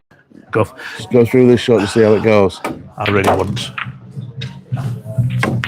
Yeah. I really wouldn't. Okay, so we'll do it this way instead. So, two in, one out, like the. So. Oh, is that because I'm a righty and it's easier for me to get? Because you're right-handed. With these sort of shots now, it's better be better for you from that end. So if you put your cue ball back here. Okay. Somewhere, and you should be able to get your bridge hand somewhere around about there. Whatever you do, come forward a bit. Whatever you do, make sure you got room to get your bridge hand comfortably on the table. Right. If you're struggling a bit, let's just move the whole thing over a little bit. There you go. That feels a bit more difficult. That it feels like I'm stretching for that. You're stretching out a bit. Also, okay. So I can take it back towards yourself a bit. What I want you to be doing is actually playing this from the side rail, right? Because I want you to play this one from the end rail. So bring it back a bit. Put it in a place where it's comfortable for you to reach and get your hand on the table, and I'll move this one. I feel it easier that way for a righty because I can bend that way. Easier than I can bend that way. I'm going to get less as a righty. I'm going to get less reach here, aren't I, than I am on the other side. Is that right? Because my body's in the way this side. Yeah, okay. So I'll go down that way. Yeah, because I've got more reach over here. Because you can lean over something. I was trying to keep it out of the way of that table is all. But, okay, no worries. I'll go back to where we were then. So same thing. So lean over the side of the table. Yeah, that one will go here. This goes over here then. Right. So play it in a place where you can get your hand comfortably on the table. Yeah, I'd say come forward a few inches. Need a bit straighter as well. Come over here somewhere. Okay. Right, get your hand comfortably on the table. That's it. Emphasis on comfortable. Right. Are you straight? Where am I going? Yeah. Okay. So we're going to roll this. So you're aiming at the top. And it's going through the fundamentals you did before. When you're stepping in, you're dropping straight down, checking your distance, checking your elbow. Do your feathers. Nice and easy, and do the shot at the same speed you're doing the feathers. That's important. Okay, better. Much closer. And again. So if you pop it, you have to pop it on the right box corner. Okay. We can work it back, can't we? So if I go in a straight line to the middle of the table. Happy with that? Yep. I was trying to get you somewhere with a bit more distance on it, but just, if you're happy with this, we can always work back, can't we? Yeah, we can indeed. If I had the laser system, I could divide the table up among the dots and give us some sort of grid to work with. So remember, you point at the same speed you're doing your feathers. Aim a bit higher on the cue ball. Yeah. When you say that laser system, Eh? that laser system. Yeah. Because these are not just for decoration. These are actually good for geometry. Yeah. And for measuring kick shots and banks and stuff like that. The different I've seen, but I systems. can't memorize it. So Yeah. Another feeling. Jack has got it memorized. Jack. Like my Jack Sutcliffe, he's got it absolutely memorized. Has he? Yeah. He can do rail shots like. Yeah. So I noticed. I don't see him play that much, but when I've talked about him, I thought he was particularly good at them. It probably does a lot with the +5 or the corner 5 system. So same again, but this time, let me give you a tip. Because it's in a straight line, instead now of aiming at the cue ball, aim at the back of the pocket with the cube. I'll start again. Instead of using the cue ball to aim at the object ball, Aim at the pocket. use the cue ball to aim at the back of the pocket. So ignore that cue ball, ignore the object ball, just aim at the back of the pocket and just roll it in. And it'll collect the object ball en route.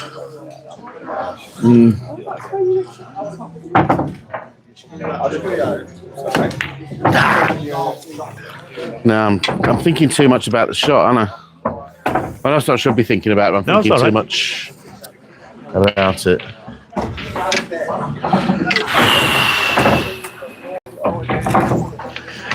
I'm going to try something.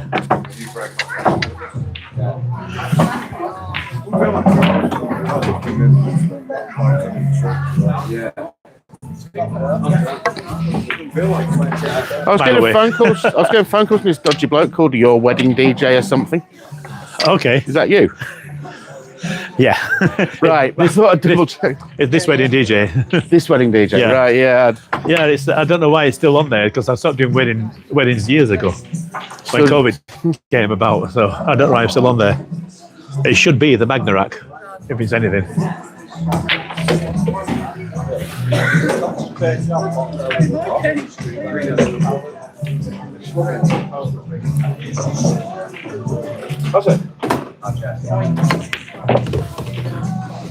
Nice. Clip the pocket a little bit. Yeah, it went in. You know, it's basically it's going to be increments, small bits here and there, to get more and more consistent. It's good having tighter pockets actually because if Yeah. you start hitting these, You'll benefit at Northern, that's for sure. yeah. I'll still miss them at Northern, trust me. Northern snooker buckets, yeah. Yeah. I think it's. So when you're delivering the cue, try and phase that. You're still hitting at the ball a bit. You're still putting your shoulder into this a little bit. Look at your pendulum. yeah. Right. When you're hitting the ball, there's your impact point. Just carry on straight through. Just carry on straight through as if that ball's not there. Am I keeping my shoulder? You're just getting a little bit of tension in the shoulders. Your shoulders just giving a little twitch. Because something I did notice, again, using Anatoly as an example. And that'll be. I mean, we all do it, and that'll be more noticeable on the more powerful shots that you play. Because just as an example, I noticed like as Anatoly really sort of brings his shoulder Yeah. through, but he's very sort of side on with his stance. And he was saying to me he likes to get give himself room to get it all Yes. through, and then his shoulder comes down. Do you actually need to do that, or is that just It's a a way that works? preferential for sort of him? thing. Watch, say, Jasmine Ocean. She did a video on this. Right. He talks about, do you drop the shoulder or do you not drop the shoulder? Right. And for a standard shot, I you're have not seen it actually. Yeah, but I for a can't standard shot, remember. you're not going to drop the shoulder. But if you drop it, that's fine because you deliver more power. But if you're cueing correctly, by the time you drop the shoulder, that ball's already left your gone. tip, so it doesn't matter. So all you're doing is delivering more power. Because if you don't drop the shoulder, by the time you get to here, you're decelerating, so you've not utilised all the power available. So you want more power, then you put more arm into it. But just be careful of dropping the shoulder after you've made contact with the cue ball. That's all that is. And that's something that takes practice. I would say you can't teach it. You can teach it. But to actually do it right, you've got to practice doing it right.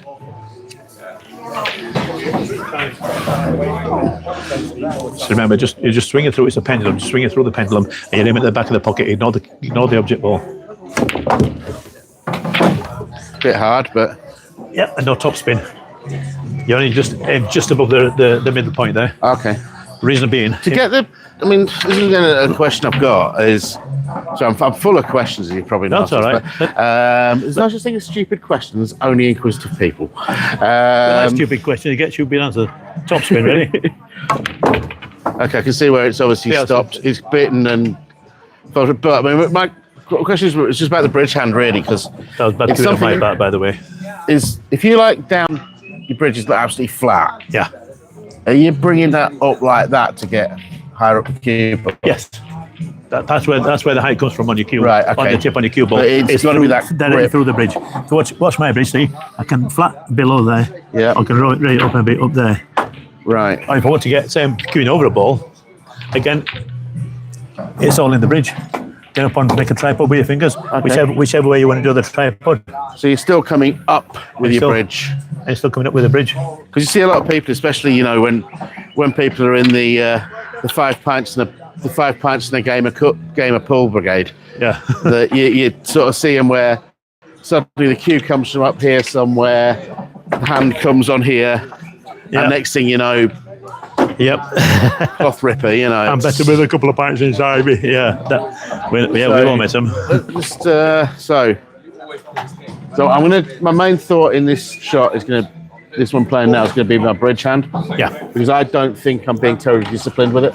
No, well, that's why I said to you before, make sure you get the bridge hand comfortably on there, because yours over here and your hand was essentially in the air. So that way you're not stable. And what's important is getting this part, the heel of your hand on the table. Once you get that down, the rest becomes just base. If you can spread your fingers, I have great. another question about bridging for maybe a little bit later, but we'll just try this one first, if that's okay. But I'll show you some different bridges later on, like rails and stuff like that. Remember, just roll it. Are you, when you actually go through execute the shot, are you looking at the object ball or the cue ball? Good question. There's two schools of thought, really. Most people will say look at the object ball last. I'm in Jason Shaw's camp where I look at the cue ball last. But again, it depends on the shot. If I'm breaking, I'll look at the cue ball last. That's me eyes on the cue ball, so I can see exactly where on the cue ball I'm hitting with the tip of the cue. If I look at the pack, that tip tends to go every which way, and I miss cue a lot. So for me, it's calmed me down by looking at the cue ball. Jason Shaw, he just looks at whichever ball he wants to. He actually said he looks at the cue ball last. They did ask him that specific question. Was there something about longer distance shots though? He started looking at the object ball or something, or I saw a video about something. I think it was Jason Shaw. Okay. I'd imagine he's going to look at which one he wants though, because nobody's going to stop him, are they? A good video to look at is Dr. Dave, and he's got Dr. Dave Alcatori. Okay. It's just known as Dr. Dave on YouTube. He's got literally hundreds of videos on. I've seen Dr. Dave Billiards, Right, and he's got a video on eye patterns, on all sorts of aspects, but including eye patterns, and why it's important to do a particular eye pattern on the ball. So, for example, when you get down, for example, on this shot, if you come down, as you've done all your preliminaries or your fundamentals, you drop down on the shot, and then you're looking, because you lower the ball, you can see both balls in the same part of your vision. Yeah. Now, we're talking a vision. The ball doesn't have to be in the centre between your eyes. It's what it wants to be is the centre of your vision. Or your vision centre, which may be under one eye or under the other eye. Okay. But it may be in the middle. Look at, say, Josh Filler. When he cues, he comes down the ball, his face is right, he's actually down, his face is right over there. Is that a right eye dominance thing? It's to do with the dominant eye. Neil's fine, similar, but he's sort of 3/4 blinding when his other eye. Okay. That's why he does it under one eye. But, not everybody does it. Because there was Shane will look at it different. He'll going back to cricket, there's may or may not have heard a guy from the 70s and 80s called Peter Willey. Yeah. Always had the amusing anecdote when Michael Holding was bowling at him. The guy that died a few weeks back? No, I don't think so. But one of the famous ones died just a couple of weeks ago. Oh, I might have missed that. But his son played for Yorkshire a few years ago, actually. Right. But he basically adopted a stance where instead of standing like that, he was square on because of a dominant eye. His left eye was dominant, and when you're around here, you need to get round to see the thing. Okay, so the eye, the back eye, basically, because he played left-handed, but he's still right-handed. Right-handed. So it's, it does affect other sports. In fact, there was a batsman in the 60s called Colin Milburn, who had a car crash and lost an eye. Okay. And so he went square on because he couldn't, obviously, he had no vision. I used to work with this guy called Keith. Apparently his name was Keith, but he had an eye missing. Oh. Anyway, And on that bombshell. Oh. these are the jokes, folks. So I'm surprised my boss's new one about what do you call an overweight fortune teller? No, you don't. Sorry, I got it wrong. An overweight. Got it wrong. I got the whole joke wrong. I've got the joke wrong. It was. Oh, we're going to do the Tony and Eddie show, aren't we? Oh, what can I say? Just The Mad Professor and the Poison Dwarf podcast. can you imagine? I'm getting that changed. Actually, I'm gonna get that changed. 2/3 of the three pygmies. I'm gonna get. where's the other 5? We had them. Oh, anyway. So remember, just try and roll it. But if you can, what you want to try and aim for, if you can, before you get down, before you play, try and, when you put that, but try and follow it in with a cue ball. So it's just a rolling shot, nothing more. Just less than medium pace. Can't get it straight. I don't know why it's weird. It's. I'm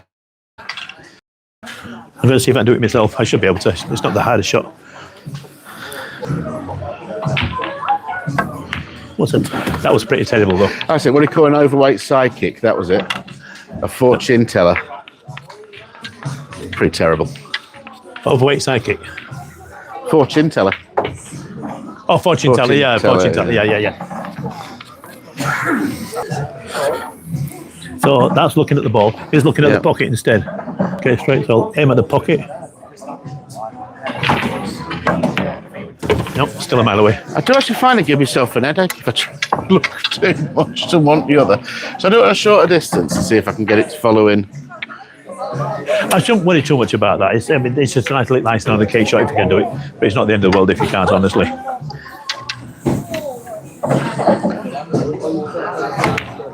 Oh, go on, my son. Go on, my son. Yes. Then I actually nudged the cue ball forward before I double stroked it. So. Oh, we didn't see that. You see it on the replay.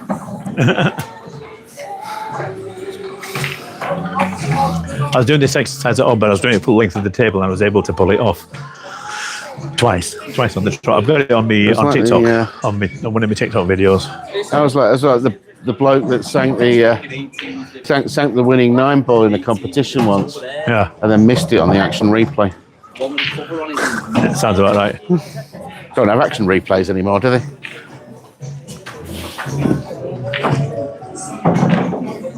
Yeah, all we're looking at really is just putting the other ball with consistency. Go on, knock it in the way back. I don't know why it's no different to putting it anywhere else, is it? I'm talking myself out of it, I think.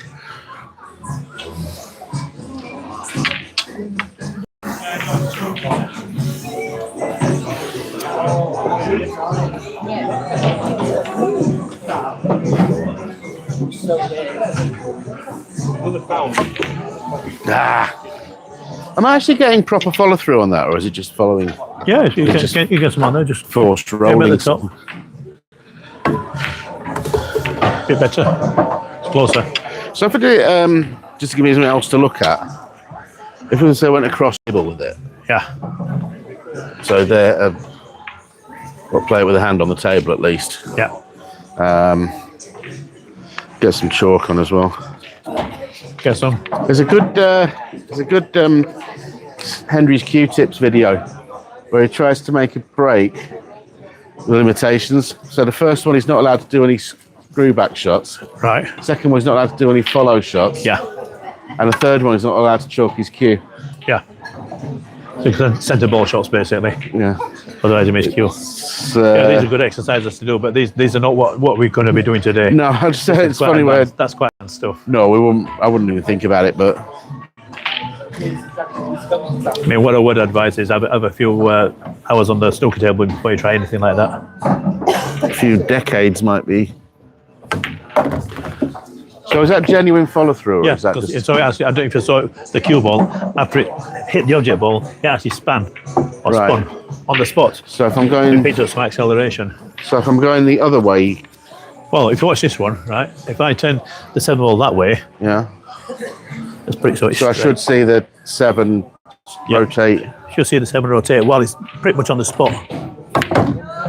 Yeah. Okay, it's a bit sideways because I queued sideways, but I mean, obviously I couldn't put in that corner pocket, so I think maybe tactics for matches is... yeah, if you watch the spots when you after you play the shot, and I'll tell you what it's doing. Tactics for matches maybe avoid trying to pot to the corner pockets, but...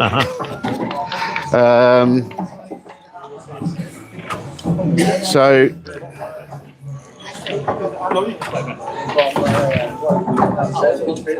I'm going to try and draw back now.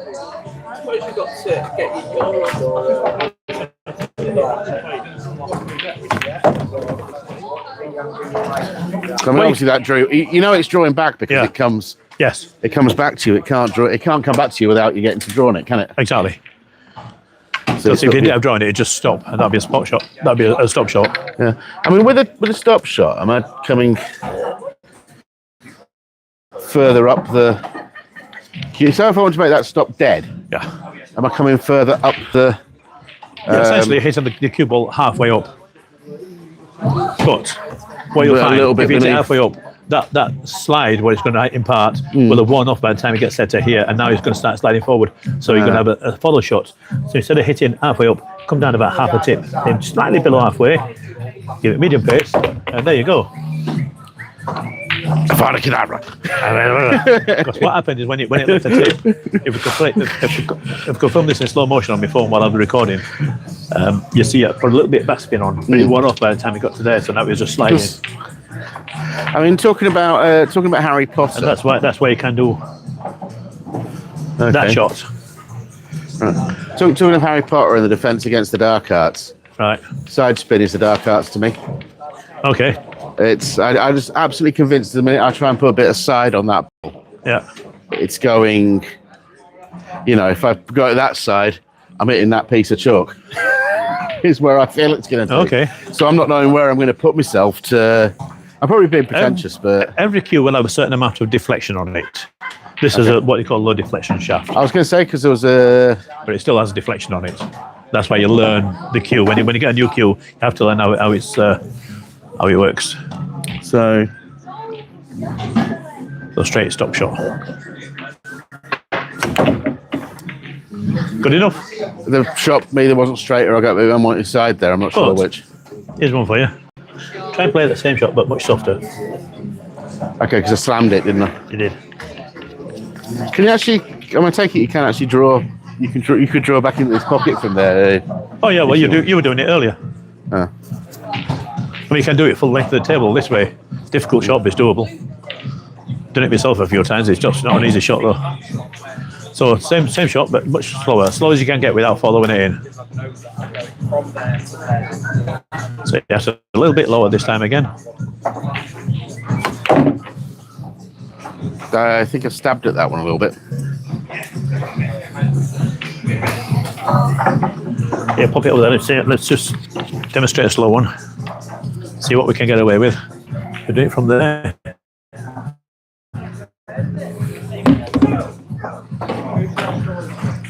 Good job we didn't play the shot and have my arm in there.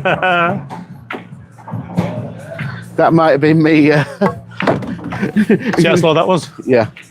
If you'd overshot a little bit, that might have been me dropping out. That might have been 7 players in our league.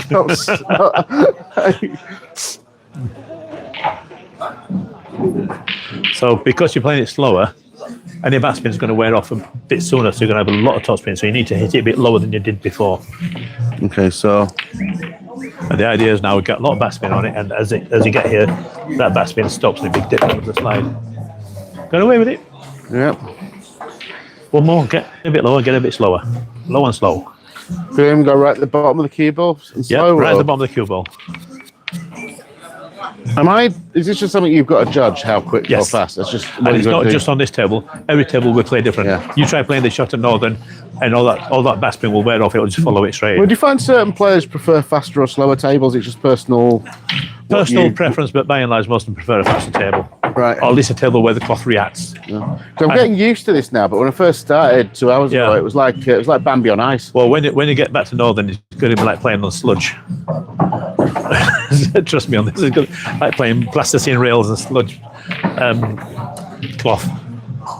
So as slow as you can. You still go about half that speed. Trust the process. Trust the process. One more time. Knock about half that speed off.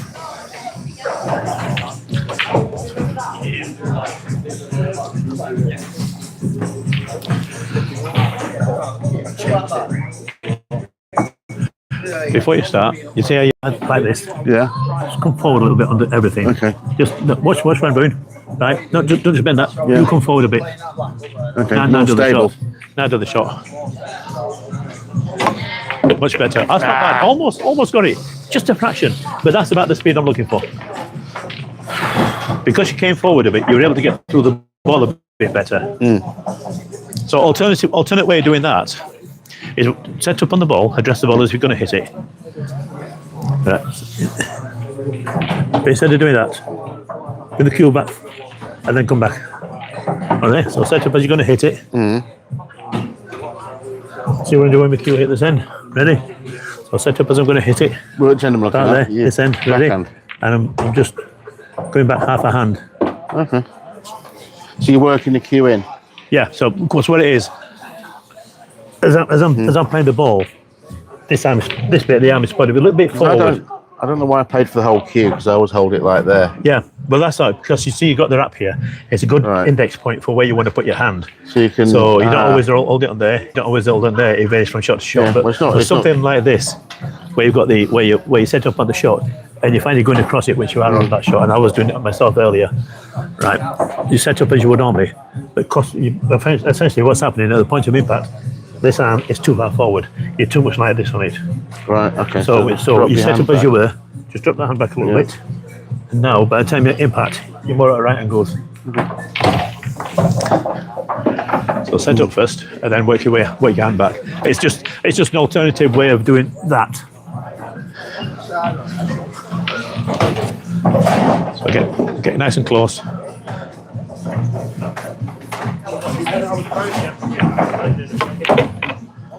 Not bad. Well, give me one more. That's But come up on the queue again because you worked your way right to the back of the queue. You're back here again at the moment. So come forward a bit. Shorten up that bridge a little bit for me. cool. Remember, it's about a span.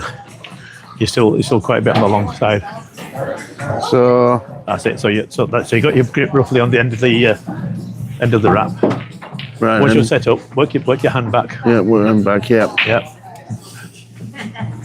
Nice and slow. Beautiful. I didn't know you Mate. could actually play a shot that slow. That was fucking good. That was really proper.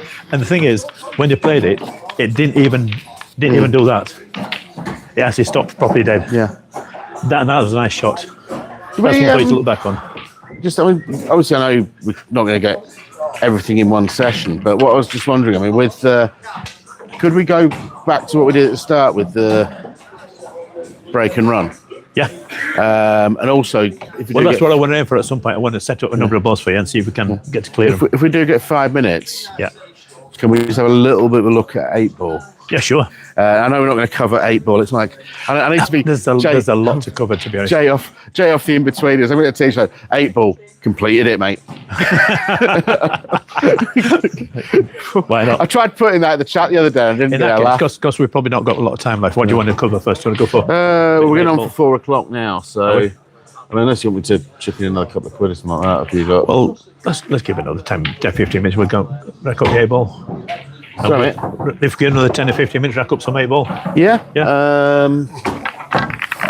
Cool. We're using the MagnaRack. We kind of got the template here if you want to use that. I mean, then sort of half-term report sort of thing. There's there my we go. table. I don't get that for timing. Do you want me to? I'll get him to keep it going. Oh, yeah, I'll just pay whatever it is. Well, because of the membership, if you keep it going till 6, you get it cheaper rate. Oh, okay.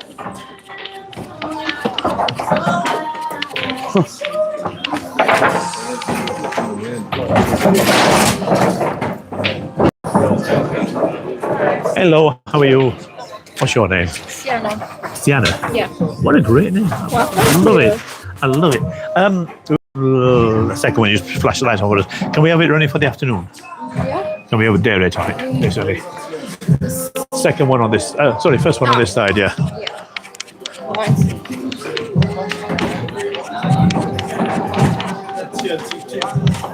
You remember, yeah. No, I'm going to get membership today. Okay. How long you been here? Like over a year now. Okay. Surprised I haven't seen you. Although I don't get down that often anymore, which I can pity, really. They'll know me here. They'll go, oh, it's him, and they'll run and hide. Right. It should be on You are too kind.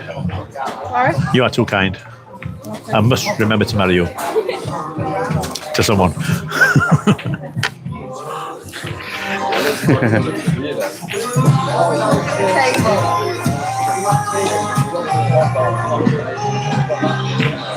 Like that rest, I've got one of them.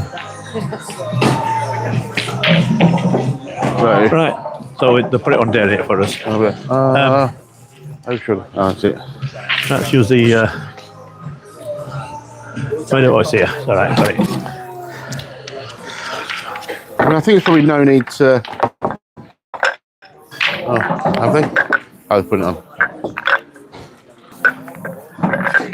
You know, if I'm going to have two chalks for the two different tips, I've got one recommendation. I can at least use the right one for the right one. Yeah. Well, you find the V10 will probably go on both tips quite well. Neither a V10. Sorry? That's a Pyro. That's Pyro. They're both town, though, aren't they? You're both town, yeah, and that's. Can't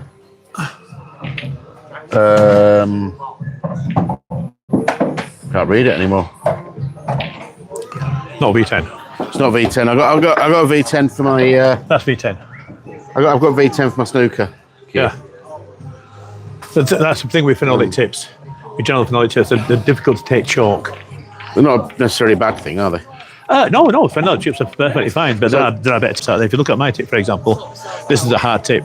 You play, but you look at it, and it chalks so much better than a phenolic. That's your brake cue. That's my brake cue. But you see how much more even the chalk is on there. Yeah, and that's phenolic. That's no. It's a brake cue with a hard tip. Okay. This is an expensive tip on it. I don't. But it came with a cue. Cost an expensive cue. So I do quite like this. I do like it. Oh yeah, there's nothing wrong with phenolic tip. So you just got to be careful about chalking them as well. So with a 8-ball brake. Right. So the 8-ball brake, there are things you can look out for with an 8-ball brake. Some people say brake down the middle. I'll always say brake either one side or off centre. I tend to go off centre myself. So about a ball width off centre, just roll it one ball. Ball and a half, whatever's comfy. Now there are reasons for it, and the reasons are when you brake, say for example from the centre, there's a chance these second row balls, in this case the 3 and the 13, can get to the side pockets. Right. But it depends how you hit the ball, top spin, back spin. Maybe you catch a pack a bit fatter or a bit on thin side, can influence how far up the table that second row goes. Yeah. Right. Okay. So if you hit from one side, you're just hedging your bets where one will go up a bit more than the other. So as long as you get one of them in, then you still at the table after the break. Am I aiming? So aim at it full on. When you say full ball as I see it, full ball as you see it, yeah. As I was from the front. Yeah, full ball as you see it. So if the pack wasn't there, you'd be hitting over here somewhere. Okay. But yeah, full ball as you see it, and the idea is one of them should hopefully make it to the middle. Also, the balls down here, these corner balls, should go down 1, 2, 3, 4 rails to the corner, and that 1, 2, 3, 4 rails to the corner. But you've got a lot of other balls which are going to get in the way. But if they don't get in the way, again, these have got a chance of making the corner pockets. There are a couple of other balls in there as well. I forget what the patterns are. Chances are none of them are going to make anything. These give you your best chances. Do you prefer 8 or 9? I'm better at 8, but I prefer 9. Right. The other way of breaking is going from the side, right, and playing what they call a second row break. Okay. So instead of hitting the 8 ball, because in 8 ball you don't have to hit the 8 ball, you can hit the second row. Right. So you hit the second row, you've more chance of making the 8 ball. This is only valid if you're playing a game where the rules allow you golden breaks. If they don't allow golden break, there's really no point in doing that, because what will happen is you'll hit the balls, they'll split, they'll go over there, and they'll come back over to this side, the side you broke from. What I'm finding with the 8 ball break is that I'm getting a good split, but nothing going down. but dry. Yeah. And of course, what's then happening is when you leave somebody there, you're just getting reverse dished, or they're away in the frame before you. If they're able to do that, but here's the thing for you: if they go for a reverse dish and they don't finish it, you get the big advantage because you've got all the balls on the table. Yeah. A lot of people don't see it that way. They think, oh, it's got fewer on the table, it's got an advantage. That's not how 8-ball works. You got more balls. It's not a race to the. It is a race, but it's not a race. Yeah, if you don't clear the table, you're at a big disadvantage. It's a marathon, not a sprint. Well, it's not even that. It's just it's the odds of being able to snooker someone because you've got a lot of targets. Well, I noticed I had a game against Asher the other week, and he got down to his last stripe, and I had all my solids on the table. Yeah, and it was only because I dicked up my third to last solid that I put him back on his thing. So that was my mistake to go there. But had I been a better player, him getting down to his last stripe like that would have been basically a terminal mistake, wouldn't it? Well, yeah, because the two things happen. One, if you can't clear the table, you've got more targets to hide behind. Two, if you can't clear the table, there are fewer other objects in the way that you can hide behind yourself by messing things up. Well, because the table's already been half cleared for you. I did watch a video where the guy said that once he's played off on an open table, he'll play a shot to get a suit, and if he doesn't think he's got a chance to run the rack, he'll then not necessarily play safe, but he'll do things like he'll cover the pockets, tie something up, or tie it all up, and absolutely put the other guy in trouble. If you can't run out, then you shouldn't be going for the finish. That's the general rule. I think that's where, as a complete outsider, I'm trying to run racks where there's no chance of doing it, and I'm not going to have a chance of doing it. Don't we all? But the trick is to recognise that you can't do that. Yeah. Now, what we then got to recognise, if you think your skill level is such you can't run a pack, then you decide, well, how far into the pack do I need to get before I can run what's left? Yeah. So do I need to get a few balls down first? Do I need to get everything over the pocket first?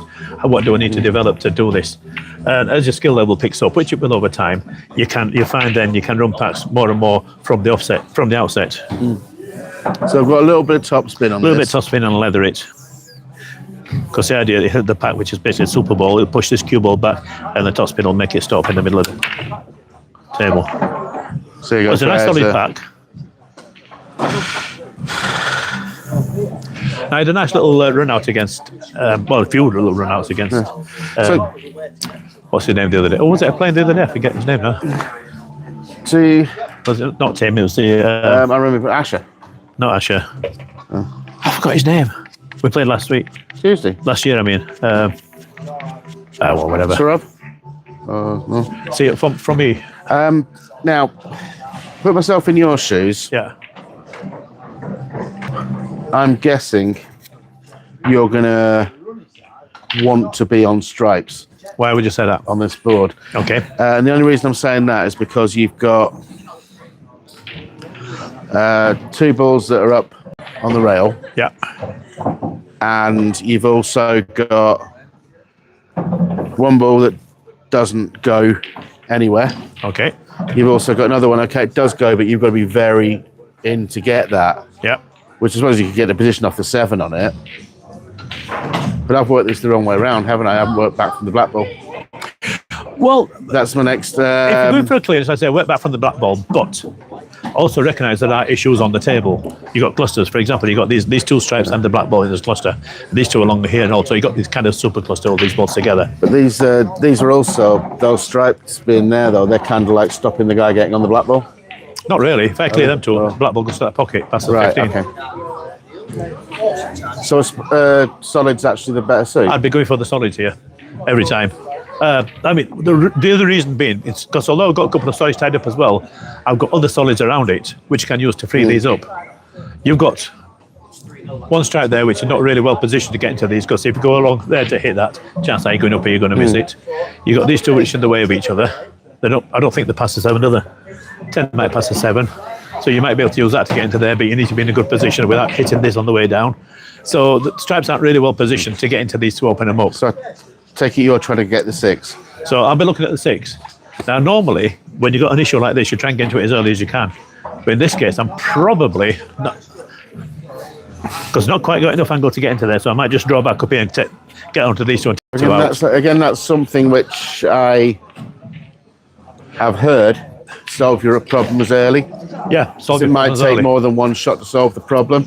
The other thing I can possibly do, I might stone forward, get on the rail behind that 4, take the 4 down here, then go into these. I don't know if I've got quite. Are you actually looking to clear these now? Yeah. It might go wrong, especially on this first shot, because I don't really have the angle to go down there, not without forcing it, and then probably missing the shot.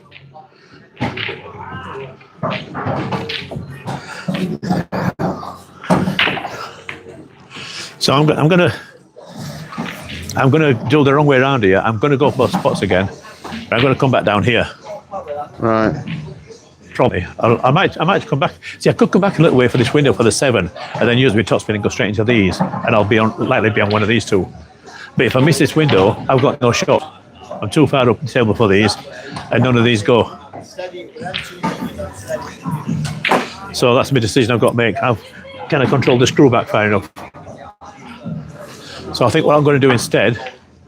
So it's quite a big ask of a I've frame. got a tiny step angle. I'm going to try and just stand across very slightly if I can.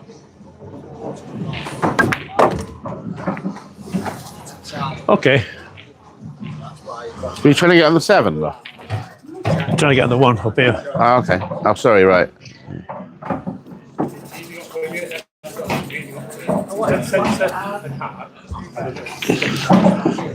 But Is that 5 go? what I can do here instead now, it's going to be awkward for me to sort of finish anything here. I can go forward off that, run into the 14 to finish on the 7. But these two are still in the way of each other. So what I'm going to do is play safety behind your 15. Right. Which I shouldn't really do, but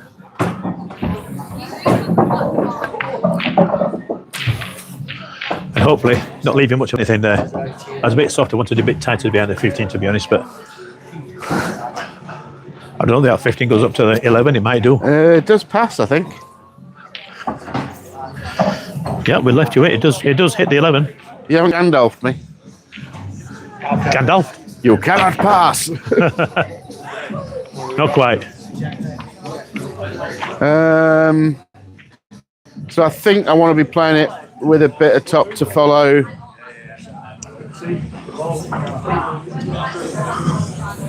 I want to sort of basically follow it to maybe take either the 14 across or the 10 up.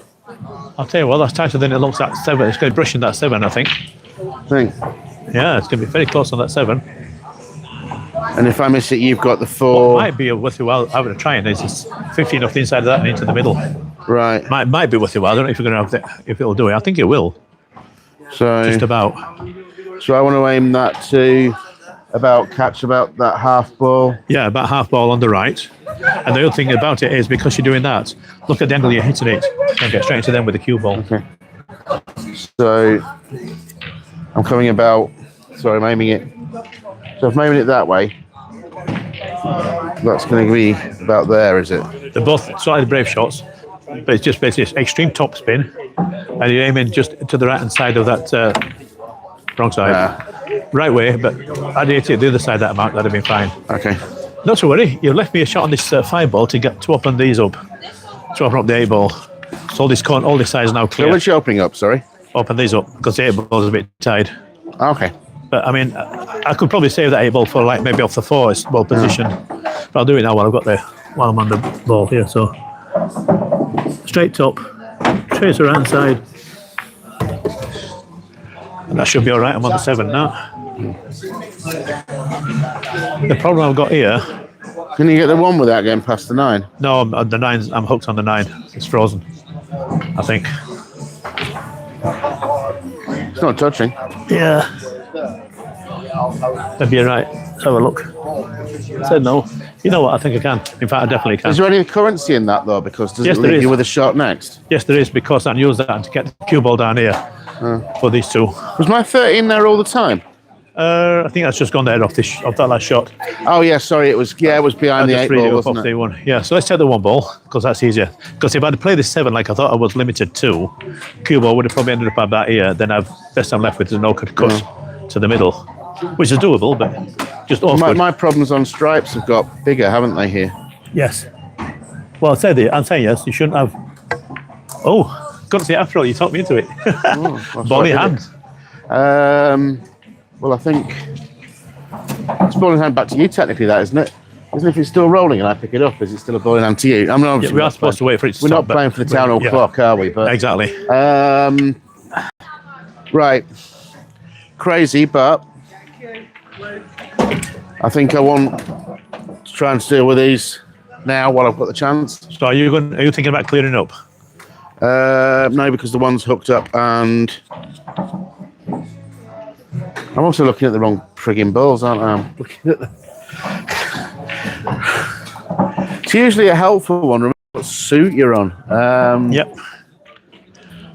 No, look. I want to leave that there as an insurance ball, don't I? But I think that 9 ball goes down here. I think a problem. But, the problem you got is this 13. Right. Can I use a bit of an angle on the 15? Yeah. Try and come down to put it around about there to get the 12 to the middle.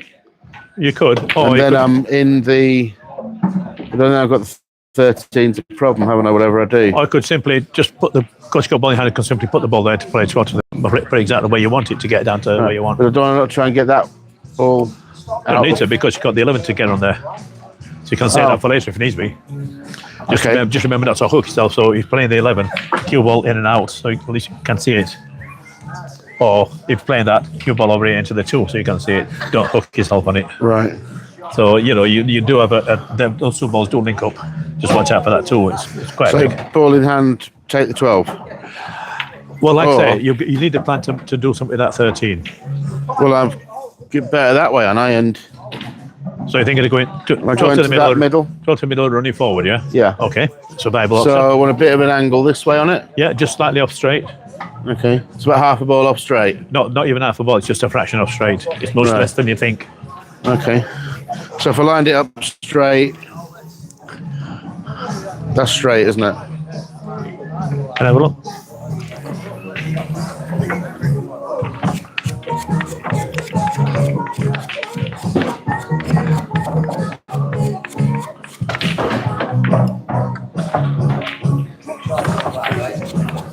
I think that's not far off there. Aim for the centre of the pocket. Is that where I want it, or is that where I'm... That's where you want it. If you want to disturb them too, that's where you want it. So I'm just playing straight top. Yes.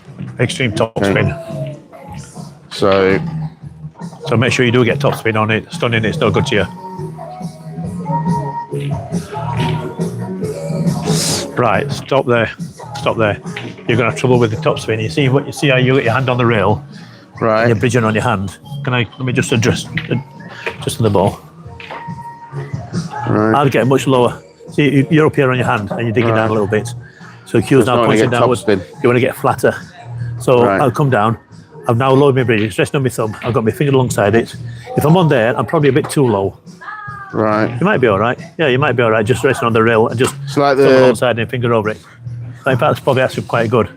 Then you can judge. You're aiming just below that spot on the cue ball. Right. So. And then for just centre of the pocket, and you shouldn't be far off. But it's a case to remember, don't snatch at it. Cue through the ball. So it's like the bridge that Anatoly showed me, isn't it? Push the cue right through. Don't have to hit it overly hard, just medium to firm. And it's all about potting that ball, not hitting the other ones. No. Yeah, you try hitting the other ones. Right. But it's out. It is out. I would have actually got the angle as well, wouldn't I? Yeah. That was the whole point. That would have gone in. That would have given you the angle. But right, let's see if I push this 8 ball out of the way.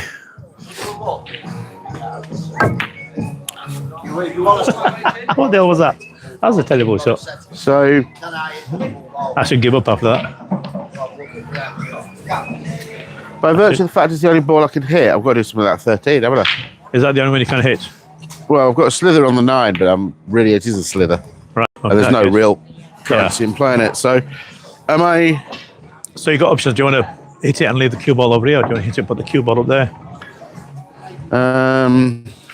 I'd suggest put the cue ball down there because you're leaving me somewhat awkward in this. Then I've only got a very, very, very narrow window on this because these two won't Yeah, well, I've got to overshoot it and play the 10 back, haven't I? So you're not going for them. You're playing essentially what is a safety shot. So you're hitting. So I'm playing it about half ball, so Hitting it's it on this 45 side. degrees. Right. Yeah. To do what? To bring it back down here. No, not the object ball. The cue ball. Got the cue ball down there. That's what I mean. Yeah. So I'm playing it as though I'm playing it on this side. Yeah. But I'm playing it half ball to get it 45 degrees in and Yeah. out. Yeah. You can. Yeah. I mean, if you aim, see the edge of this ball here. Yeah. If you hit that with the middle of the cue ball, it should end up down there somewhere. Okay. And that's with straight ball. Maybe half a tip of left-hand side. Go a bit higher on the cue ball. Aim nice and high on the cue ball. Not too high. It's fairly soft shot. That's it. That's good weight. That's good weight. That's not bad. You left me very, very. Plus I'm in the open as well with it, Anna. Hey? Gives me options later. See, whatever I do here now, I'm going to leave you something. So I'm going to go with this 7 ball to the side. Difficult shots. I've got to be careful I don't hit the 14 because I'm likely to scratch if I do. Yeah. I was looking at it go off the 12 there. I've got to go clean on this one, I think. So 7 to the side. Nowhere near. And we left you the shot. So we're going straight at that one. Chris Manning would have been turning his grave looking at that. Does it actually go? I don't know if it does or not.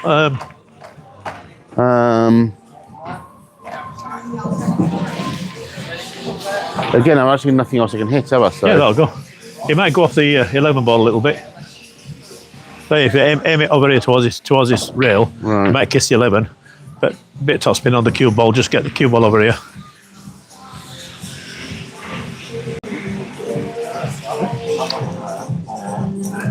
It's only a fairly soft shot. You're not trying to do a lot with it. You're trying to get the cue ball out of head.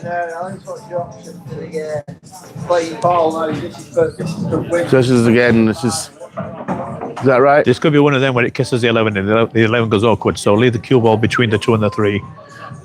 That's it. Oh, sweet. Without touching it. Beautiful. Can I borrow your dexterity? My dexterity. Your left-handedness, or whatever it is. I'll play the Your shot. sinister dexterity. Didn't see a rest anywhere lying around, have we? I've got a rest in my case. Have rest or will travel. Oh, my neck. That family down there's got the same rest as I've got. Ah. So, have you seen that YouTuber that's got one arm? Yeah. He uses one of those on a right short. Have you seen the guy who's got no arms? Oh, Snooker. Yeah, the Indian With guy. his foot. Or Chinese or Indians. He's Chinese. No, there's English fella who does it. Oh, is it? And it's a good game as well. The man's amazing. It's that way, isn't it? But Whichever way is comfortable for you to get to the ball. I need- That's why it's got notches on all sides, so you can turn it whichever way is yeah, best I for need you. to get it a bit top spin though, don't I? Okay. Is that right? If that's going to give topspin, Is that what I want to do? Because I want to come it bound to about here, don't I? you're not going to from there. You're not going to get down to there. You're going to be over there somewhere. Over there. Yeah, the trick with this shot is missing that 2 ball. So in that case, I don't want it. Well, just play it straight top spin. Right. So I'd turn it back the way it was. Yep.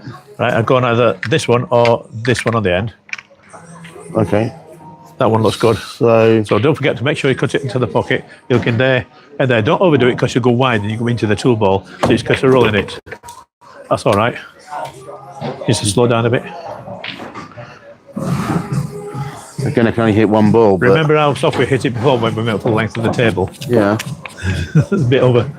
So I know it's a difficult shot, but if I'd stopped a bit less, I'd have had more options. But Yeah. I think the 9 ball goes.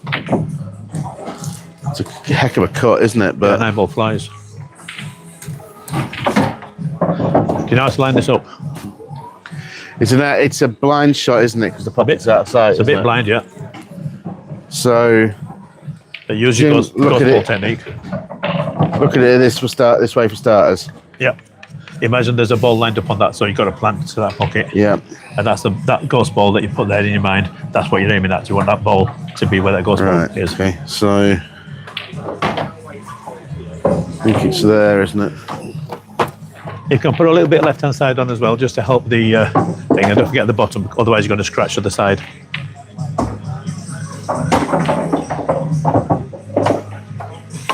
That's a great shot. Oh, that was unlucky. That was an excellent shot. You see how well he controlled the cue ball? He stopped it before the middle bag.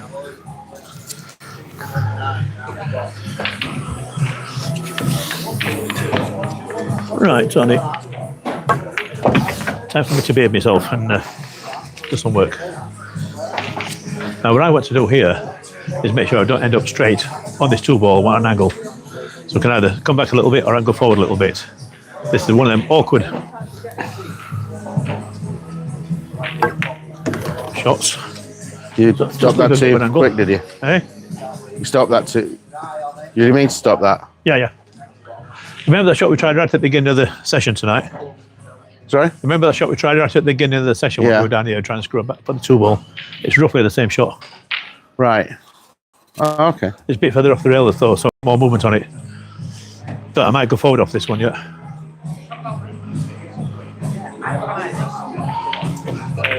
So mine are actually ideally, I need to be over here for these to the corner. I can't get my balls are actually quite nicely positioned, aren't they? I don't know, not looks, but I see what you mean. Hey, are you on the stream still? You know. Yeah. So what I'm going to do, I'm going to go forward a bit. I'm going to go for the gap. I have Mary Whitehouse onto you. So I'm going to go for this gap instead, I think. Well, they're quite nicely defensive, aren't they? Well, they're in the middle of the table, so everything's very makeable. So I'm hoping that's about right. Yeah, that was pretty nice.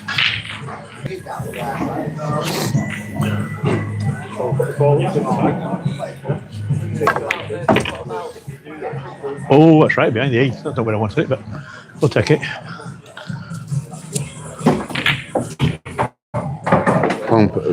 Corner pocket. Top left.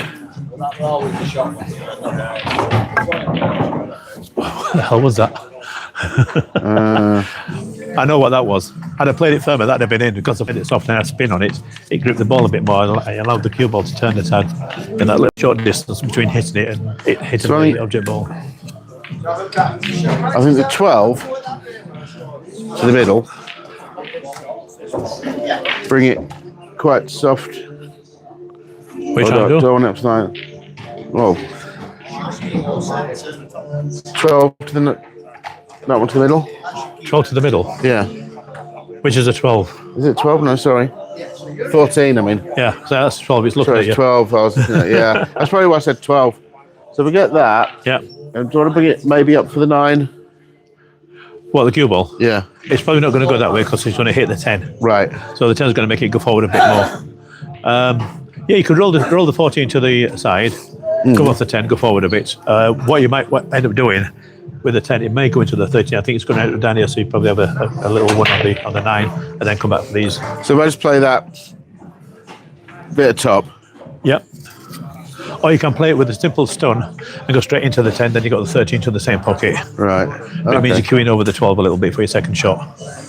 I'll play the top spin in that case because So you're only rolling it gently. So I'm looking at that.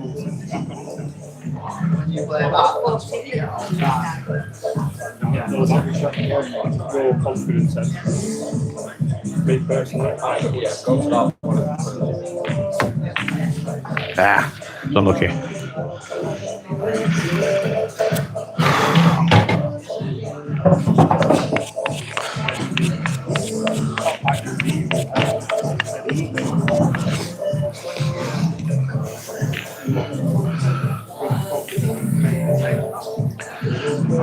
This has got scratch written all over it.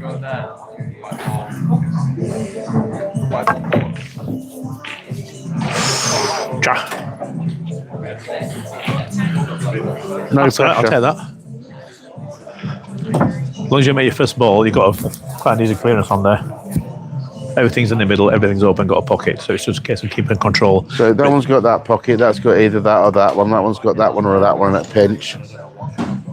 So you just slightly off straight with that one to the middle, so you can afford to roll it forward. If you aim for the middle of the pocket, cue ball should come forward over to here and out again. So what I say, play for the space and then work out the rest of your pattern. Normally I say work out your pattern first. But in this case, you don't need to. You get no pressure on the pot.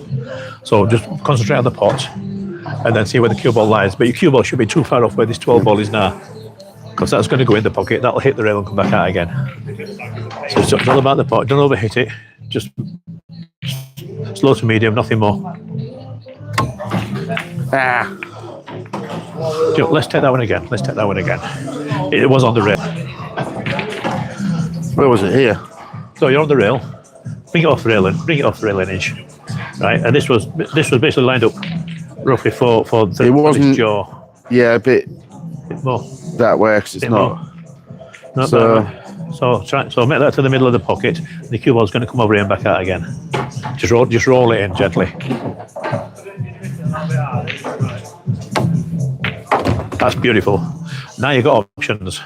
So I know I've already worked out what pattern I'll be taking here. Am I going to take the 9 up? Yeah, if it was me, I'd be going 9, 13, 10, 14, back to the 8. That's just me. You got other options. That's my best key ball for the 8, isn't it? Any of these, because they're all that side to get to one of these corners. Okay. And you can work this pattern any which way. There's so many different ways to that 9 though. Stop before you stretch to anything. Right. Because alternatively, if you end up down there, you could have the 9 to the middle to run you down for this one. Right. So you could, for example, start with a 10, simple stud across here for this 13. So what am I playing on the? Just trying to keep it on the tangent line? Well, not too hard. It's a bit of is it a back cut technically that? Because technically it's a slight back cut, but there's nothing particularly hard about it. It's just a gentle stop shot. So you end up roughly with the cue ball about here. So stop shot. Like that shot over that pocket, wasn't it? Can you reach it all right? Yeah. Are you sure? If you can't, we've got options. Right, so you've got this option here. You've got the 14 to the side, but if you look at it, you've got a slight angle. That's going to bring the cue ball back along this line a little bit. Right. So if you go for this shot, then you can reach it easier. Say if you're doing any stretching. Okay.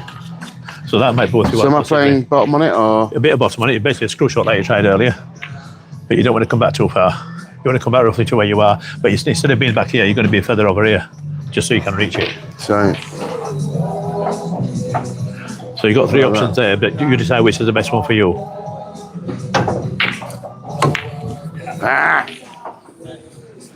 You've got a bit of tension in the arms. Put it back. So it's there, was it? It's just off straight. So when you screw back, you're going off to your left a little bit when you screw back. Was I a bit further in as well? I was further in table because I was basically just level with that one, wasn't I? I think it was about there. I think it was about there. They were a bit further away because it wasn't that long a shot. I think it might have been a bit nearer the middle. That looks good angle. That's roughly. Yeah, so screw this one back again. Remember that slow stop shot you did before? It's like that, but a little more power on it. So you get through the ball, and you get. Okay, it kind of was a stun shot, but that's all right. So the long 10, isn't it?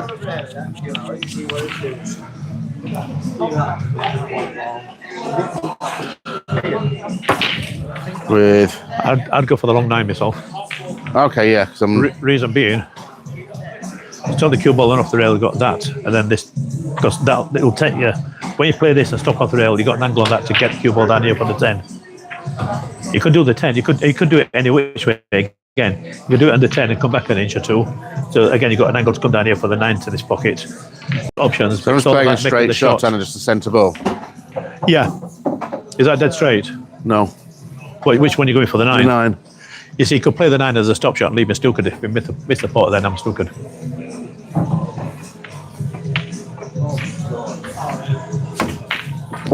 That's a great shot. That's perfect. You're on the 13. Beautiful. So and then try and get a bit high for the 10. So in that case, what you want to see, instead of just guessing from here, you walk around and look. Come around to here where I am, and look where you want to be to get on the 10. So you get the 10 for the angle where you're going down to the 8. You want to be this side of that line. There's a touch of follow to here and back, isn't it? Yeah, it is. Or you could stun down here, because once you hit the rail, you're going back up and into the line of shot. I think you've got enough angle to do that. If you haven't, yeah, I think you're okay. But don't be afraid of the angle. Don't be afraid of hitting it. I mean, what's the natural angle is going to be here, isn't it? Yeah.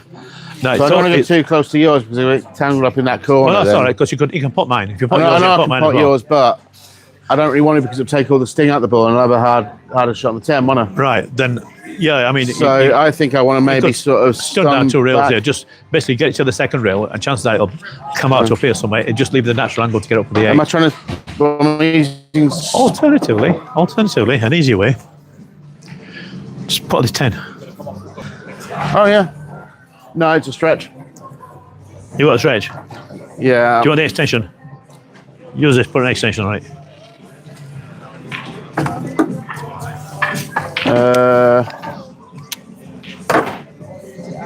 You never said about a 9 or 10 inch bridge. Yeah. That's just bad. Ignore that for this one because you're using an extension, so you need a longer bridge. So ignore the 9 or 10 inch. So if you're stretching, your bridge is naturally going to be back here somewhere. Yeah. I'm more comfortable.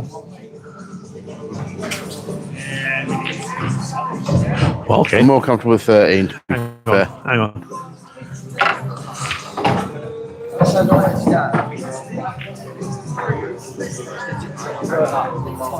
Let's mark them. Let's just basically play the exercise. See which one works out. So I want to basically be on the... I want to be sort of... Well, pretty much to the... That's the ideal spot, isn't it? What you want to be is that side of that line. Yeah. So if you're in this area, if it can be in this sort of cone there, then you're perfect. So if I'm coming off there and I'm getting that potting angle, your tangent line is there. Is it going to get off 3 rails to there? Not, If you give it enough not. legs, yeah, certainly. What about... I mean, the tangent line is... That's your... What about following it? You could follow it, but they're going to go across here, across that cone, and it's easier to play too soft or too hard. Right. So if I screw down on it... Well, that's what you still follow it. That's all right. But what I will say is, if you're going to do it that way, you're going to come out here. There's a good chance of going wrong, but you'll be closer probably than if you did this, because this is physically a longer route, and it's harder to control the distance over a longer route. So this is a shorter route, knowing that you might not end up the right angle. But that being said, you are then closer to your work, so you can, if there's that, you just play it with a bit of topspin. But I marked all the balls. Let's work the exercise and see what works for you.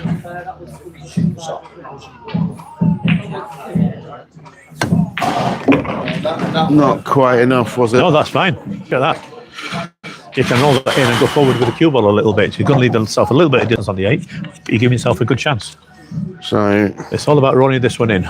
Again, don't be scared of the angle. I want to be just inside that Q-tip inside there, don't I? About middle of that. Yeah, edge cushion, don't I? biggest part of that pocket, just whatever the biggest part is from your perspective. That's the bit you're aiming at. Remember the ghost ball. The 10 you use for that 9 ball to the middle that you almost got.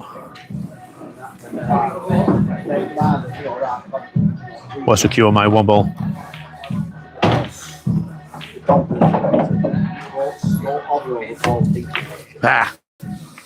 I could see it from here, it was lined up a bit wide. That's unlucky. But, okay, it's come out in no man's land, but you gave yourself a chance.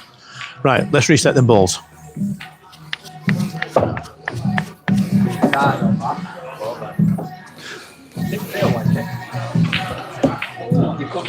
Right. Try that. I'm going to hit it with your cue. Yeah. Try the 10 ball. Should I get another? Is that one with the screw in one, or is it? Yeah, the twisty one. It's not a plug one. That's the twisty one. We'll go on the end of your cue with that. Will it? Yeah. Is it worth me buying one of those? Absolutely. Put it on. Turn it up. There you go. Right. The only issue I've got is am I reaching above the... So what am I doing? Just trying to stun it? No, just roll it tightly because if you stun it, you're going to be dead straight Oh, up yes, on this. got So it, you want to right. go forward a few inches. So it's a gentle roll. Gentle roll. Perfect. Cut this. That was a better route. Now you can stun it. But again, I just recommend rolling it. Whoops. Allow me. I think I've just bought it. No. There you go. Boom. Would you recommend just getting one of those? You won't just get maybe one? One of them is fine. They're about 10 off Right. Amazon. Okay. Conlon do a lot of extensions. Group called Conlon, they do generic extensions for queues and whatever. Mainly snooker stuff, but they've got the screw-in, the ones you can put in the back, and they've got a little screw-in extension of its own. We can simply extend the extension. So I'm just stunning that down, aren't I? You could stun it, you could roll it. I'd say roll it. Because if you roll just a little bit above the tangent, above the... We don't. See, the reason I won't stun it, because if you're not straight, if you're not accurate with your with the queuing, and you end up saying it's a bit thin, you stick it to the right half of the pocket, cue ball's going to go all the way down there. Right. Or if you're a bit straight with it, you could end up being cue ball back here. You know, stun is going to get down there. It's so very accurate shot. So I'm hitting about what? Just roll it. Is that ball, just above the line? Yeah, just roll it. Cue ball's coming down here somewhere, and you'll have a shot on the 9. It's all about putting the 13. Try not to overhit it, you're just rolling it gently, nothing more than that.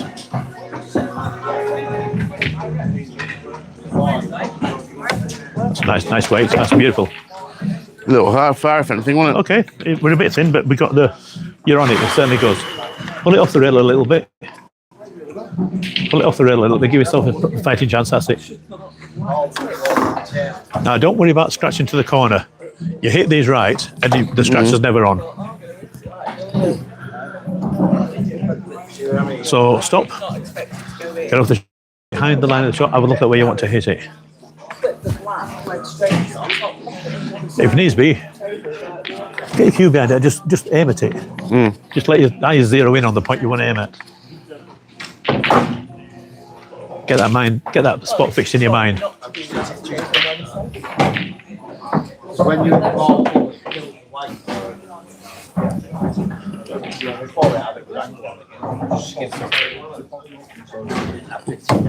Oh, what a shot. Oh, Jaya. But you see, you gave yourself a good chance. You hedged your bets, you played the right shots, the right bit, the right way, and you gave yourself a good chance.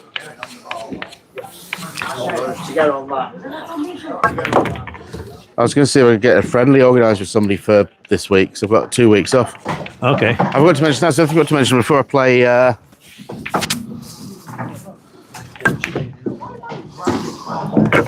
don't play map for 3 weeks. Okay. 2.5 weeks. I've got 2 weeks off. Well, I was off for 3 weeks, and he's just sneaked in a game against Will. Was it Will Senontes? Oh, yeah. That's what I played. It's weird because when I've seen him, he looks like he really knows what he's doing, but he just doesn't seem to get any results. Well, first set I played him, I was 2-0 up and cruising, then he got 2 more off me. So suddenly 2 apiece. I thought, I'm going to lose this set. So I had to knuckle down and end up with a flipping 50-yard line shot on the 9 ball to win it. But then I won every single rack after that. But are we calling it a... Yeah. I'm going to call that it. So we're on day rate, so it's not going to cost us any more for the table. Okay. So do you want one more game, but we'll play it properly? Yeah, there's one little problem I can see. Go on. Don't you reckon up at this end? Yeah, we do. When is spotted that? Nobody times I do that, you know. I would have wondered what you were doing. I was like, what's this is something new. Just seeing if you notice. I mean, do you mind if I would... You offered me a shot with your cue earlier and Rudy turned it down. Go for it. Break cue, isn't it? Yeah, go for it. Try it. Is that your break cue? That's the playing cue. Thank you. I was going to see if there's any, because I always feel a bit... Yeah. Well, that's got the pro taper on it, so it feels different. My mate doesn't like it because it's got the pro taper. He doesn't like it, but it's not for everybody. I do like it. I think it's really nice. Feels good in the hand. It's well balanced. It's a good weight. It's arrow straight. There's nothing to dislike about it. On the idea of, if you have to ask how much you can't afford it, if you have to ask the price you can't afford it. That's just short of 700. I better be good with it, haven't I? But the guy who bought it from, you can pay in instalments.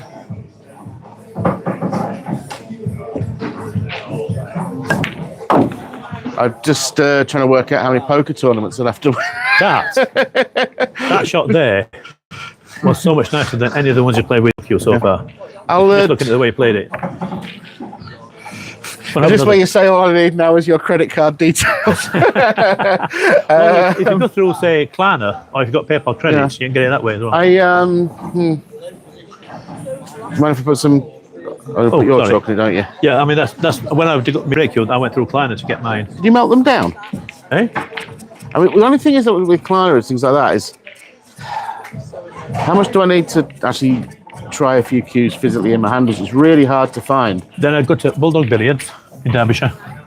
See, Derbyshire? yeah, Whereabouts in Derby itself? Or I think it's in Derby itself. I'm not sure, but they're on Google. They're on Facebook, so Google them. because even like They've got tables out. You can try the cues on. Loads of cues to try, and they're recommended by everybody. feels so nice gliding in. Oh, I wish you hadn't let me bloody use it. That's the thing with carbon. Once you go black, you don't go back. Did I just say that aloud? Yes. Oh, we got big scratches. Yeah, it's to be honest, a lot of pros have gone carbon and they've gone back to wood. Like Savannah Easton, she uses a keel wood shaft. It's a gorgeous bit of kit, but I like my carbon. I got that, and I've never looked back. I've always liked that keel. That's you've got a thinner tip on that as well, haven't you? 11.8 mil, that one. Mine's about 13 or something, Yeah, isn't it? yeah. So it's it comes in various diameters. I've got the thinner one.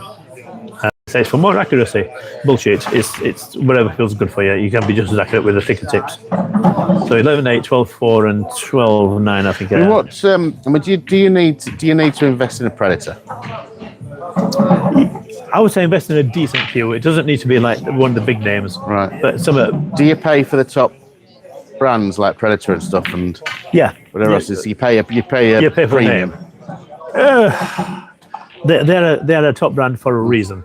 They do quality stuff, but there's other top brands and all. So you got like Mezcules, Jacoby, Longoni.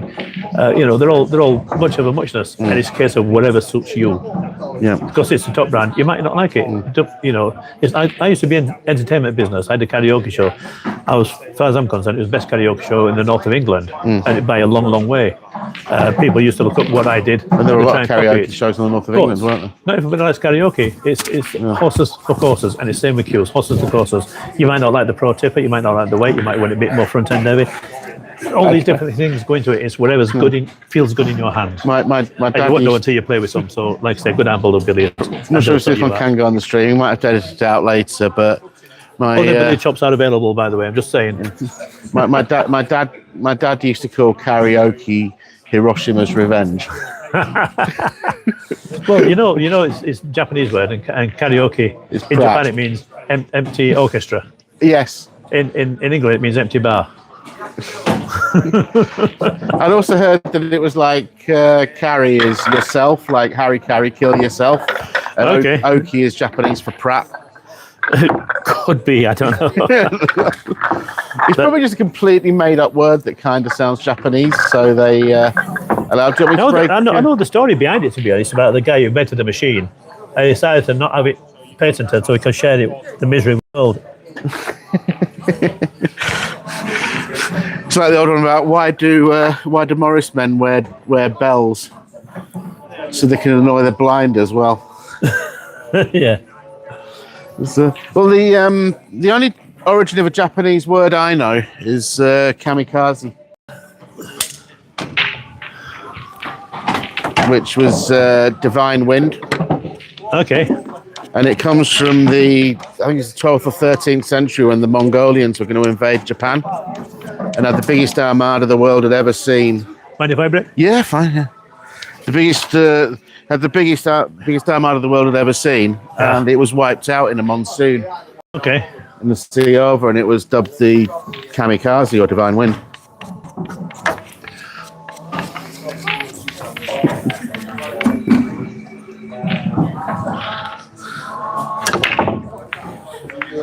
Got a lot of top spin on there. Of course, you heard about the Yorkshireman that got to be a kamikaze pilot, didn't you? Go on. Crashed his plane into his brother's scrapyard. Don't work. Right, I'm going to try something a little awkward here. So I don't have a shot on anything apart from that, and it's dead straight. Yeah. So I need to manufacture an angle, so I'm going to go rail first. I need it on the way out. I think if we have another sesh, I wouldn't mind doing a bit more of a session on brakes actually, because it is still the most important shot of the, isn't it? Yes, it is when you're a professional. When you're high level, not such. Don't treat it as the most important shot of the frame just yet. We're not there yet. Actually, to be fair, not going to always be the most important shot of the frame. When you're a Because you professional, don't- it should be. Because you don't play 1 in 50% of frames that you play.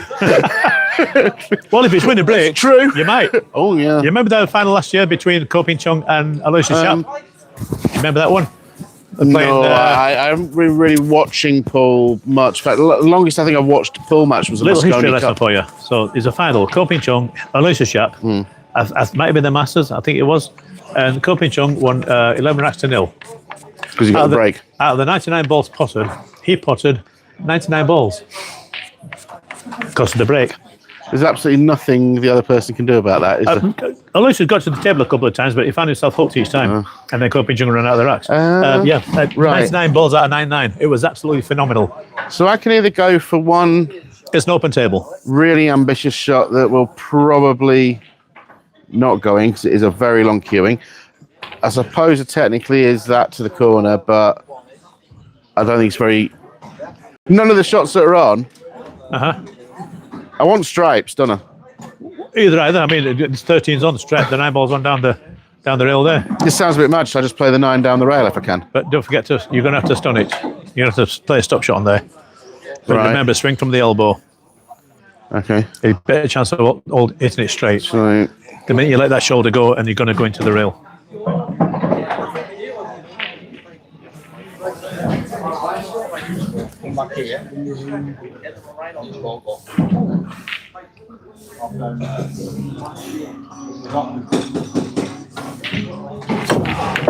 That's the shot. As it come out here, bloody hell, look at that, what a shot. Now that's a cracker. now, another question.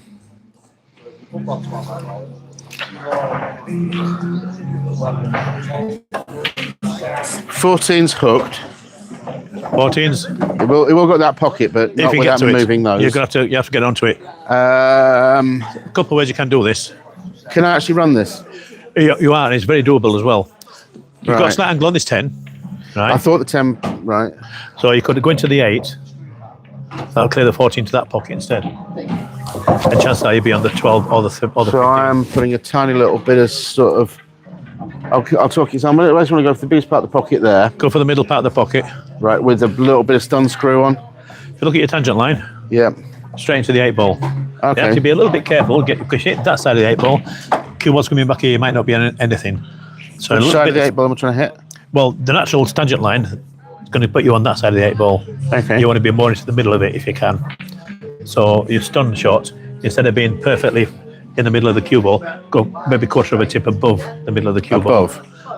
So the cue ball, instead of going a tangent line, it's going to go slightly forward. I'm of the going to tangent clip line. that side to get it out of the way, or am Yeah, I you want trying to to go get into it it into fully, 14? but you're not hitting it hard. It's just a normal, gentle stun shot. Yeah, Okay. good sort of medium. A medium pace, and it is just the stun is more important than the pace. So this is sort of a... Don't baby it. Don't quit on the shot. That's perfect. It's perfect contact. Didn't get the pop.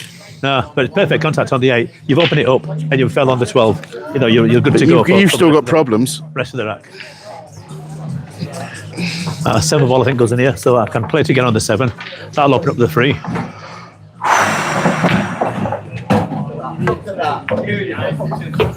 That's an absolute miracle of miracles there. Theory goes to this pocket here, so let's run down the table a little bit. So someone somewhere knows I'm a fat git. That's about the 4th text today I've had saying they want me to join, offering me to join a gym. Okay. Oh yeah, result 3-2 away. What's that? I'm an Everton fan. What that's okay. That'll do. That might We'll work beat out all right, actually. beat Newcastle away.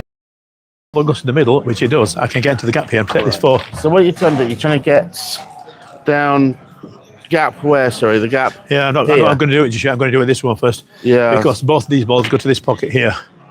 So I'll take this one to that pocket while I'm on it. That'll clear this pocket for this ball. Did I want the stripes or? I'm hoping I've come back far enough, but I better haven't. Oh, I haven't. Right. Did you want to be the other side of that? Yeah, because then I You can want to come be near where back. that X is? Yeah, but that's okay. We got plan B. Check this out for plan B. I mean, Okay. I take it I'm going to need rather a lot of plan Bs because... I'm going up to your 15. Let me write that in...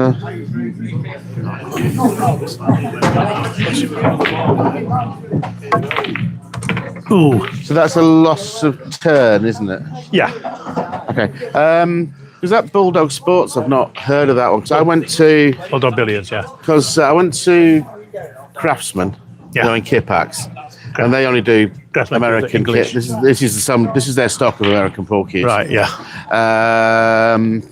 I checked where I bought my thing, the Sherwood one down in Workshop. Okay, I got that there, and I think that's a fine break kit. Workshop. Well, there's a club down there called the Towers. There are a few clubs down there, but one called the Tower. They just refurbished all the tables, and they're 2 American tables, which they didn't do. They were really shit. Excuse my French. They're really crap, and they've just redone them. They're supposed to be really good, so I wanted to go and check them out You at used to some live in point. Workshop, don't you, from the Q Sports World? Hey? You used to live in Workshop from the Q Sports World. Did you? Who used to live in Workshop? Oh, who used to? Q Go on. Sports World. I've heard it's somebody. He lived in a caravan, Right. and he used to have rather a lot of crates of beer under his bed. Alice Higgins. Oh, Bill Werbeneck. Bill Werbeneck. Bill, Yeah. Bill Wobbleneck. He once won as a prize in a snooker tournament. He won a year's supply of beer. I bet they regretted that, They didn't cut him off after 3 weeks. they? I can't imagine. So, deal with my problems here, and I think We got a nice angle gone there. out. So that's pretty much a natural angle to split those. But I want to come this side of them because I don't want to put the 15 into the rail, do I? Okay. So you want to go rail first, yeah? But yeah, they had some good. We could put the 15 into the rail because if you do, it'll go past the 3 ball. But at the moment, it's limited to probably going up there. Okay, so just play the shot. Just get the pot and play the Yeah. shot, and You got a tangent line to go in straight into them. By the looks. Just get a little bit low on the cue ball. sorry. Get a little bit low on the cue ball. Play the tangent line. Make sure they're shot. Make sure they're shot. Don't you think? That's the one. Perfect. Oh, that could not come out any better. But Sherwood Sports, they had those, but they didn't really have anything Yeah. beyond this. And the guy said that there's no point in him stocking decent stuff to sell one every 2 years. So I don't want to buy one online and then regret it. Is the point? Yeah. I'm not going to buy one, like I say. I'm not going to buy one. I'm not going to buy one. I've said that before. Well, yeah, the guys at Bulldog, they're personal friends of mine. They're good people. They will look after you. So 12. Might be ambitious, but I think the tangent line is just to that pocket. Yeah. I want a little bit back, get it there. Screw up there, then you got the choice of these. Is it not a deep screw, is it? No, just a gentle screw. It's slightly more than stun. Tangent line is going to get you across there, so slightly more get you up. Just make sure you don't go into the 8. It's a gentle to medium. Gentle to medium. Okay. Right, that's going to be a bit squiffy, but that'll roll the middle. Just roll to the middle. Yeah. The problem you're going to have here, at some point, you're going to play yourself in trouble because you're going to be in the position where try and get the 15 to that corner, and I don't know if it passes the 3. Not the 15, sorry, the 11 to that corner. I don't know if it passes the 3. Well, if I roll it down and I get that side, I know I'm very close to the 8, but well, no, because Well, that's the thing. If you roll the 15 in, you might be able to hit the 11 and just roll it out of the way. Does the 11 pass the 8 ball to this corner here? no, it's this smack in corner. the face. This corner. Yeah.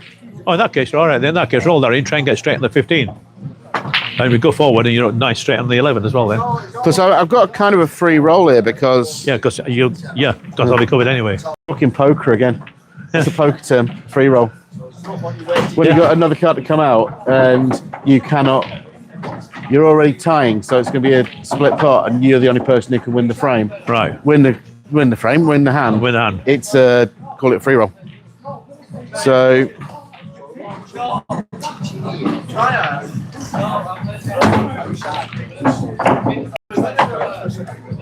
So just gently this time, so you get the still got the hook.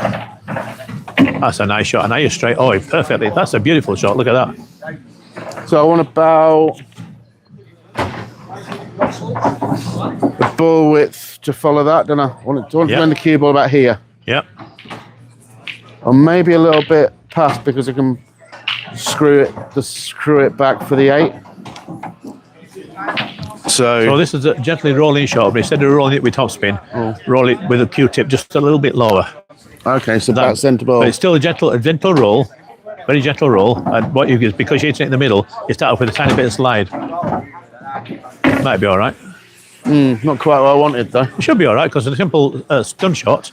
And the 8's in the middle of the table, so Yeah, I've simple kind of stun got shot. to... You're very ready for a straight 8 to the middle. So this is all about the pot with the stun. Nothing more than that. And a chance to be famous. It's about recognising patterns. So I'm coming quite low on the cue ball because I'm going to play it soft, aren't I? Yeah, you just recognise the shape that the cue ball's going to make. That's the one. Okay, he's overcooked it, but you're on there. To the top corner. Yep. And if you want to play it safe as well, because have you got a slight angle on that? Sorry? Have you got a slight angle on that? Is there an angle on that 8? Yeah. To this side, yeah? Yeah. Right, so if you want to play safe, go for that and just put a bit of stun on it to get the cue ball back down here. So if you miss it, I don't have a shot on the 3. I mean, it's a fairly straightforward shot. There's nothing hard about this. But if you've got to choose, get it safe or going for the pot, go for the pot. And well, and you win one. You won one. Don't know what I'm going to do when you're not there to tell me what shots to play, but... Well, this is something we need to go into. That could be one of the lessons at some point about recognising patterns. That's what I find hard. And Admittedly, this is not the easiest table to play, and the pockets are a bit tight, and everything's a bit lively. The pockets are northern right buckets, and everything is so easy there. I mean, if I sort of have a trajectory, because I've always maintained, Yeah. bad as my results have been in the league, I don't think I'm completely wasting my time. Oh no. As much as anything, are you enjoying it? Yeah. Well, then there you go. No matter if you win or lose, if you're enjoying it, that's the main part of it. What am I doing? You're doing the wrong. We got some more balls to come. Does get. Here's this one. You know, I think there's something going round. I thought there was something wrong specifically with me.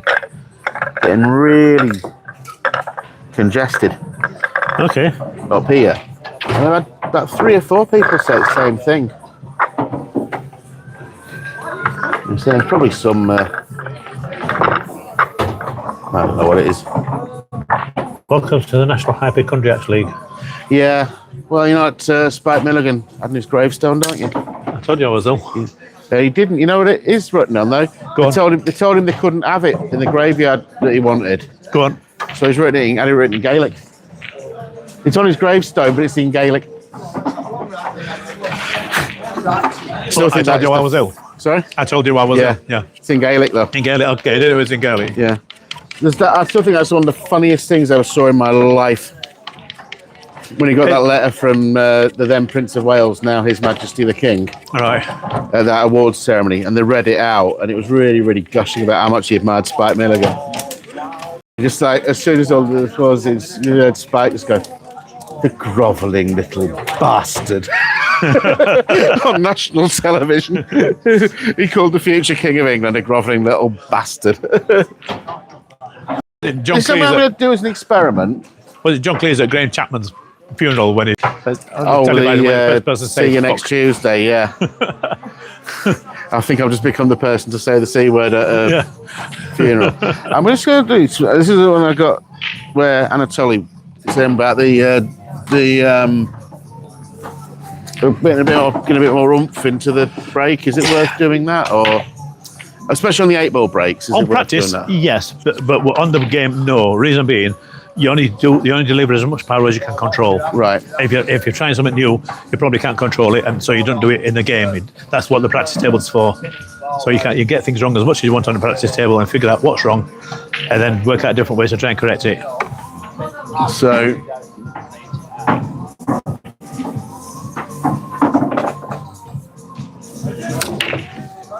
See, that's perfectly good break, is that? But you don't need to do these dramatic. God no. You know, it wasn't massive. It's controlled. You had a good I don't understand I don't know if people think they're going to do a good break by going like that, because you're taking out that fluorescent light bulb, aren't you?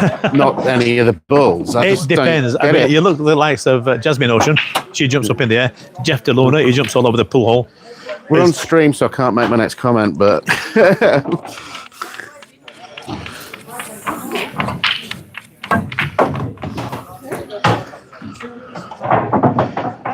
Could be right on the back of it. I know it is. There you go. Like right on the flipping back of it. Okay. Of course it is. Oh, no, we're okay. But I mean, realistically, I know you're going to get the odd reverse dish, but it's not going to happen every time. No. It's just accepting that you're not going to... I'm not going to probably put on... I mean, what would you think at my level? Go on. Think? Oh, it's not another inch. I could have got that. What do you think a good success rate off the break of potting a ball would be? What, in 10 ball? Yeah, 8 ball. No, 8 ball, sorry. About 30%, something yeah, like that. about 23. About 23. So is that same at 9 ball or a bit more at 9 ball? 9 ball, you expect a good deal higher in 9 ball, but it depends on the table. I probably want to be about 50-50 on 9 balls. Let's say 50-50, but it depends on the table. Some tables break easier than others. And also, there's a lot depends on it. If you want a couple of practice 9 ball breaks, I'll show you. I'll show you a couple of practice 10 ball, we're not even going to talk about. 10 ball is a good game. It's kind of the non-look version of 9 ball. I'm going to do something. I'm going to go for the 6 ball. Just because I can. And scratch. Right. This is where I also... I'm glad you've done that. And I'll tell you for why. Because this is where I get dangerous. No. Ball in hand. Yeah. It's the bane of my life. Right. It should be my biggest friend at pool. It is. But you've got so many options there, you get lost among the choices. Right. So... what I'm thinking is I've got to take the fact I've got ball in hand out of the equation for my initial pass of what I'm going to do here. And what would I do with the other situation I was met with? I'd look for my problems, wouldn't I? Yeah. So what that do you ball identify as is your my problem? big problem. Okay. It's not quite frozen, but it is frozen. Okay. That one has a pocket. That one is there, if I get it. These two go down here. That goes to the middle, goes long if I really want it to. Most of them go somewhere. Yeah.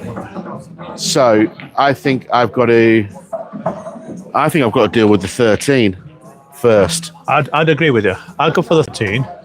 So I'm going to bring it roughly on an angle because I don't want it straight, do I? No, you don't want it straight. You want it angles for 2 reasons. Angles are your friends, so you can move the cue ball around. Plus, after you hit the 13, that cue ball will then be away from the rail. For years, I've always put it on there and then tried to manufacture some weird, this, and just wound up looking rather silly. But so the run out from is very, very doable. But half a diamond that way. I'll put it as close as you can where you can reach it comfortably. Okay. Get as close to your work as you can, that you can reach it comfortably. Okay, so you don't want to the cue ball. Maybe about to that diamond. Okay, then. right. So that's where you put it. But I don't want it as far away from the rail. I want it probably about ball width from the rail. Okay, yeah. If you're happy with that, that should be all right. And also, I've got. If I do give you the table back, you've got the pocket pinched. Yeah. Yeah. But okay. So what's your pattern that you're going to run here? Wait a minute. Do I work back from the cue ball here, from the 8 ball here, or do I work up? You can't. I mean, a lot of pros will work backwards from the 8 ball, but you still got to decide what your first shot is. Right. Because you've got, let's say, you're looking at the problem, you want to get your problems out as early as you can. So you've identified this as the problem, so you want to get this out early. So given that this is going to be a first shot, right, what do you think it's going to leave you for your next shot? And then can you use that to work up to the 8? Or can you work backwards from the 8 to wherever your next shot's going to be? I think a straight shot is going to come back roughly, with the right weight, is going to come back sort of where Q-tip is, isn't it? Okay. Is that a theory? Okay, yeah, I see where you're going. So I'm on to the 9, or I'm on to the long 12, but I'll have a stretch for the 12. So I could even. I don't like that.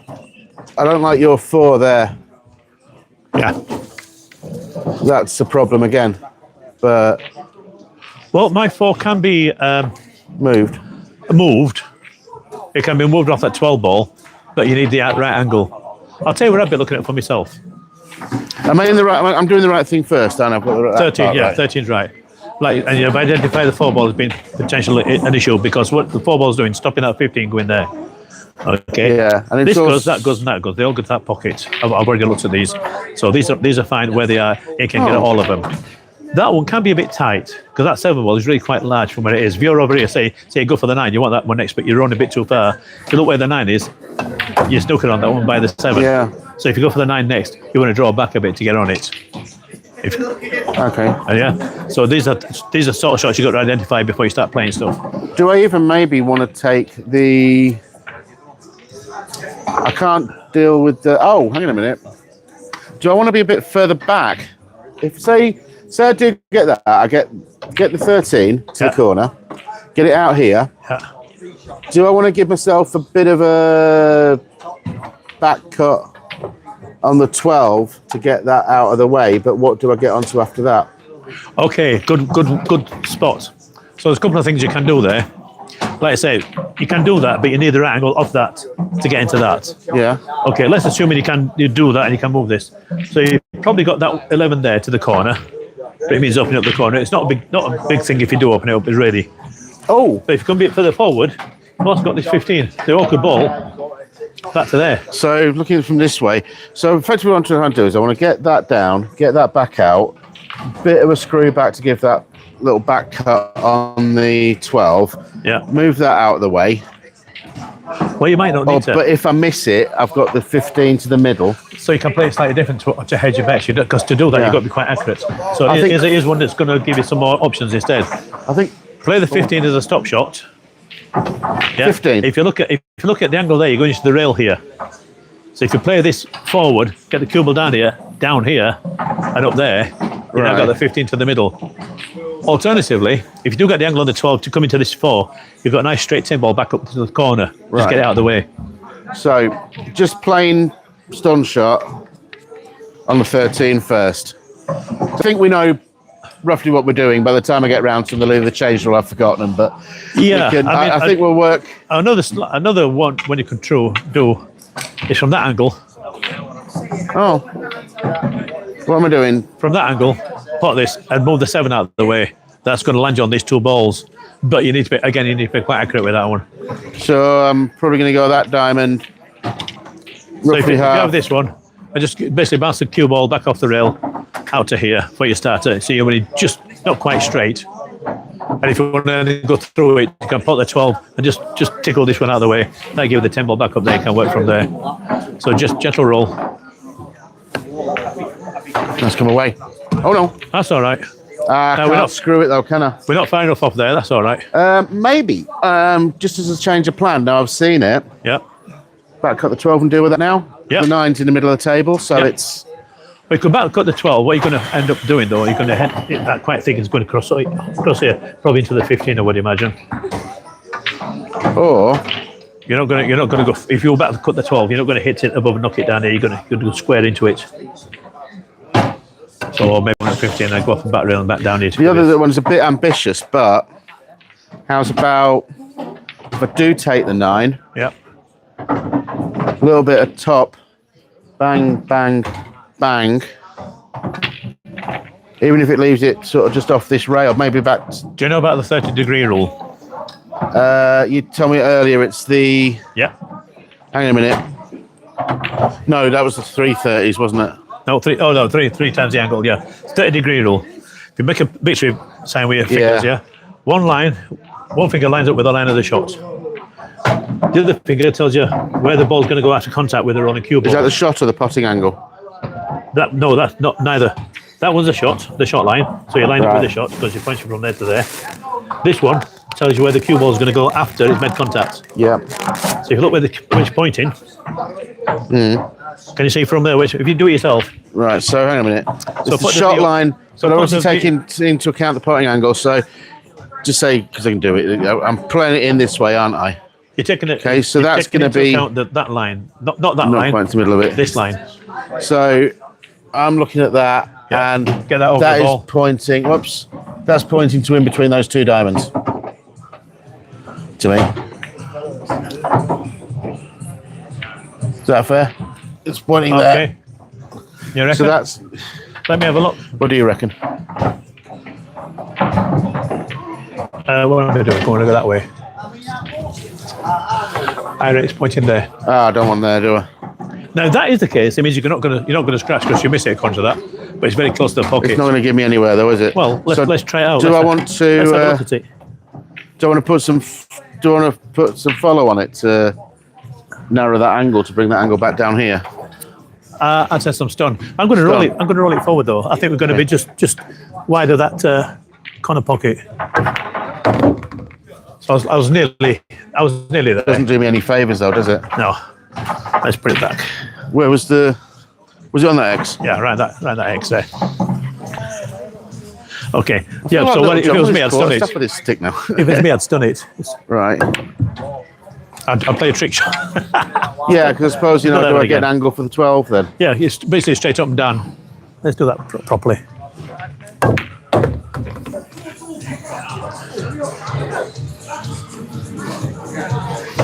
You're coming down at a decent angle there.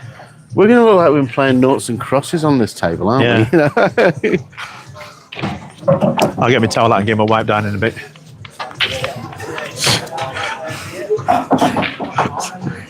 Actually, I will tell you what I was going to say. The Americans put tic-tac-toe, don't they? Yeah. I was going to give my all-time favourite simultaneous translation shot, but it can't really go on streaming.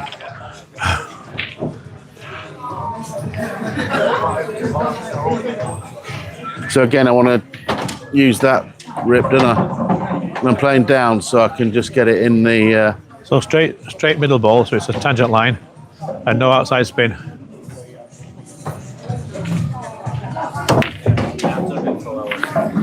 That was just shocking.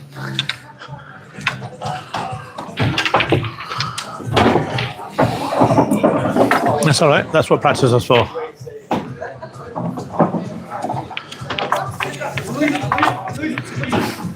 We're going to be like that fella that went to the karate lessons, and after 3 weeks, he was lethal against any bricks that went for him.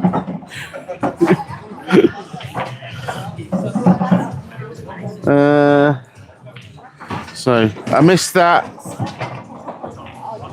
long, didn't I? You missed it long, yeah. You get thick. Right, so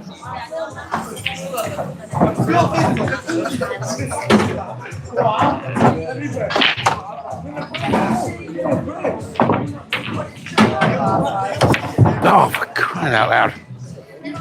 Try not to overkill it. I'm twatting it, aren't I? Yeah. Sorry, I'm hitting it very hard. Talking about stroking it in. Okay.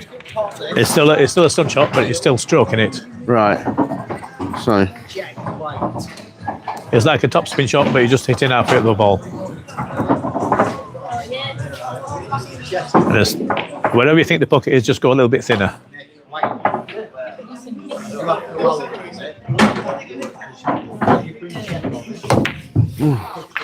played exactly the same again, didn't I? I think I'm queuing down on it. Could be. I feel like I can't queue through it when I'm queuing down.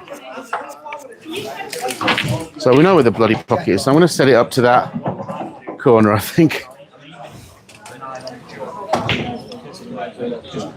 Because remember, the thickness of the hit is going to dictate what's going to happen to the cue ball as well. You need the cue ball to travel up and down the table.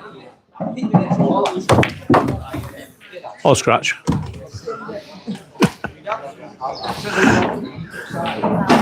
That too high up on the cue ball? That's too low. Too low? You screw back a little. Oh, did What it is, you're hitting the ball, you're snatching, and you're sort of not looking at where you're hitting the cue ball. This is why, for me, it's important to look at the cue ball. That's when I'm cueing the ball, so I know exactly that the tip is going exactly where I want it. So let's just play this how I do it in a match. And that's not bad. That's not bad. Let's see if that's a perfect angle. We'll pretend you played that. Carry on. I was going to say. You've got to stretch a little bit. If you want the extension, it's on there. So just roll it forward into that 4 ball. It's out the way. And then you can play the 10 ball back up table. So what am I doing? Sorry, I'm So you're playing you're rolling the 12 ball in. Right. Because of where it is, you can probably stand at the side of the table and reach that. I'm all right, actually. Okay, so top spin, and gently, because you're going to roll the cue ball into the 4 ball gently. But you see, you're now on the 10 ball to go back up table, or the 15 ball to go in here. Go on, see what you do with this now, because. Well, I'm going to try and put yours and mine at the same time. That means I know you're going to do that before you put anything there anyway. You are going to have to try and put. Oh, what's that? No, I don't think you got the angle to do it. I think you're right. I don't. If I did playing one of these, I did. But not from there, I haven't. Yeah, but I know how you do it. You play backspin, don't you? So it transfers the top spin onto that one, and then. Not from here. If it's straight in, if both balls are straight in, yeah. Yeah. But this is you're not going to do it. This on the side, so I can't use that. So it's not worked out for me. It's actually worked out well for you. See what I could do a lost to turn here. Check this out. I think you'll like this. Oh, I know what you're going to do. Yeah, good idea. Oh, it's not fine. I would be right behind trying to get behind, weren't you? Right behind that 2 ball.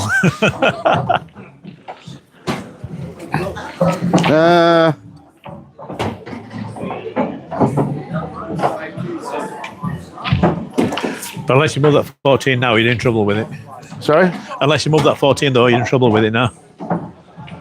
I'm telling you what, I mean the 15 will give you the 14. I was thinking the 15 actually. Yeah, the 15 long. So only I can't follow it because I'm going to get into that. Yeah. But you're thinking of stopping on the 15 to get the 14 to the side. So I want to I want to. Thinking to get it back roughly here. It's doable. If I can come back across, even maybe back to the line I'm on, and then roll through for the whatever that one is. Well, I find it hard to remember the stripes. You just got to add 9 to the other one. No, you haven't. You Yeah. 8 to the other one, don't you? It's the high numbers basically, the stripes. Yeah. Unless you get those new ultimate pool balls, they swap them around. They So put you the had high 8. numbers as the spots because they're idiots. Have you seen they've done it on English pool balls with numbers? Yeah, that's what I mean. Ultimate pool, that's what they do. They put high numbers as these spots. Because aren't the solids supposed to be... Reds are supposed to be the solids and yellows are supposed to be the stripes? I don't know as one necessarily first or the other.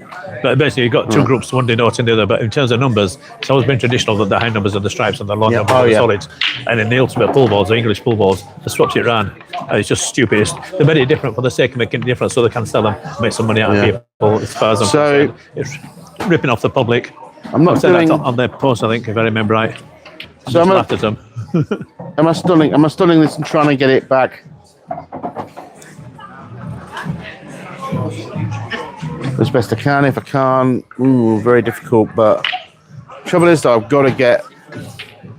My problem now is not solvable, is it? Because I've got this cluster of your balls down here that I've got absolutely no control of whatsoever. So you could have that one with a very gentle stun. You can leave the cue ball about here to attack the 15 here.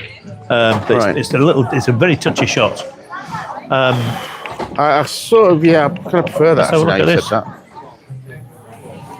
Yeah, you got that one to the corner, a little bit of stun run, have the cue ball back here and then out again for one of these 2. You got the 12 ball down there as well. Above, is that pretty much a stun run? Yeah, just slightly above centre. Right.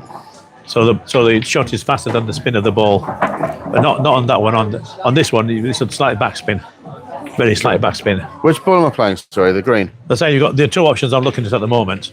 That one with very, very slight stop shot, so you're going to, because the tiny stuff angled on it, you're going to end up with the cue ball about here with a bit of luck. Okay. It's quite a touchy shot. Or this one to the corner and stun around the cue ball back here and out over here somewhere. So you got one of these 2, but again you're going to be left with an awkward shot. If you want to cut down number of awkward shots, you're probably better off doing that one. Instead of playing a touchy stun, you could go forward and go for the 12 ball next up there and then use that to get some sort of shape down here again. Okay. Oh, but follow it. Yeah, you could do that. Actually, what you're going to find though, that 10 is still going to be awkward because that 7 is still big. Because that 10 you can only get from this side of the table. Yeah. So if you end up there, on there, you couldn't find it awkward if you're on the 10 trying to get onto the 15 afterwards. A very ambitious one, but I've got an idea here. Then don't do it. Ambitious, don't do it. I can't really.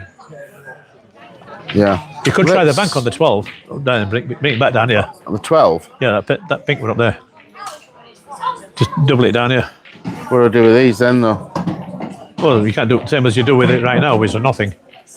If you think about leaving it safe, you're not going to be able to do that. There isn't a safety on there that I can see. Let's try this one. So try and get the 12 ball down to the business end of the table. Blend the other ball. It's a nice pot. But too high, way too high on the cue ball. That's why it's gone over there. You need to be a lot lower. Let's get it. So I don't know if you can double that 15 back down the other corner, or take the 12 up to that corner there. If you can get the 12 down, that top left corner, you might have an angle on this 10 to get round. Oh, I was just thinking earlier actually. There's so tangent line is sort of to here.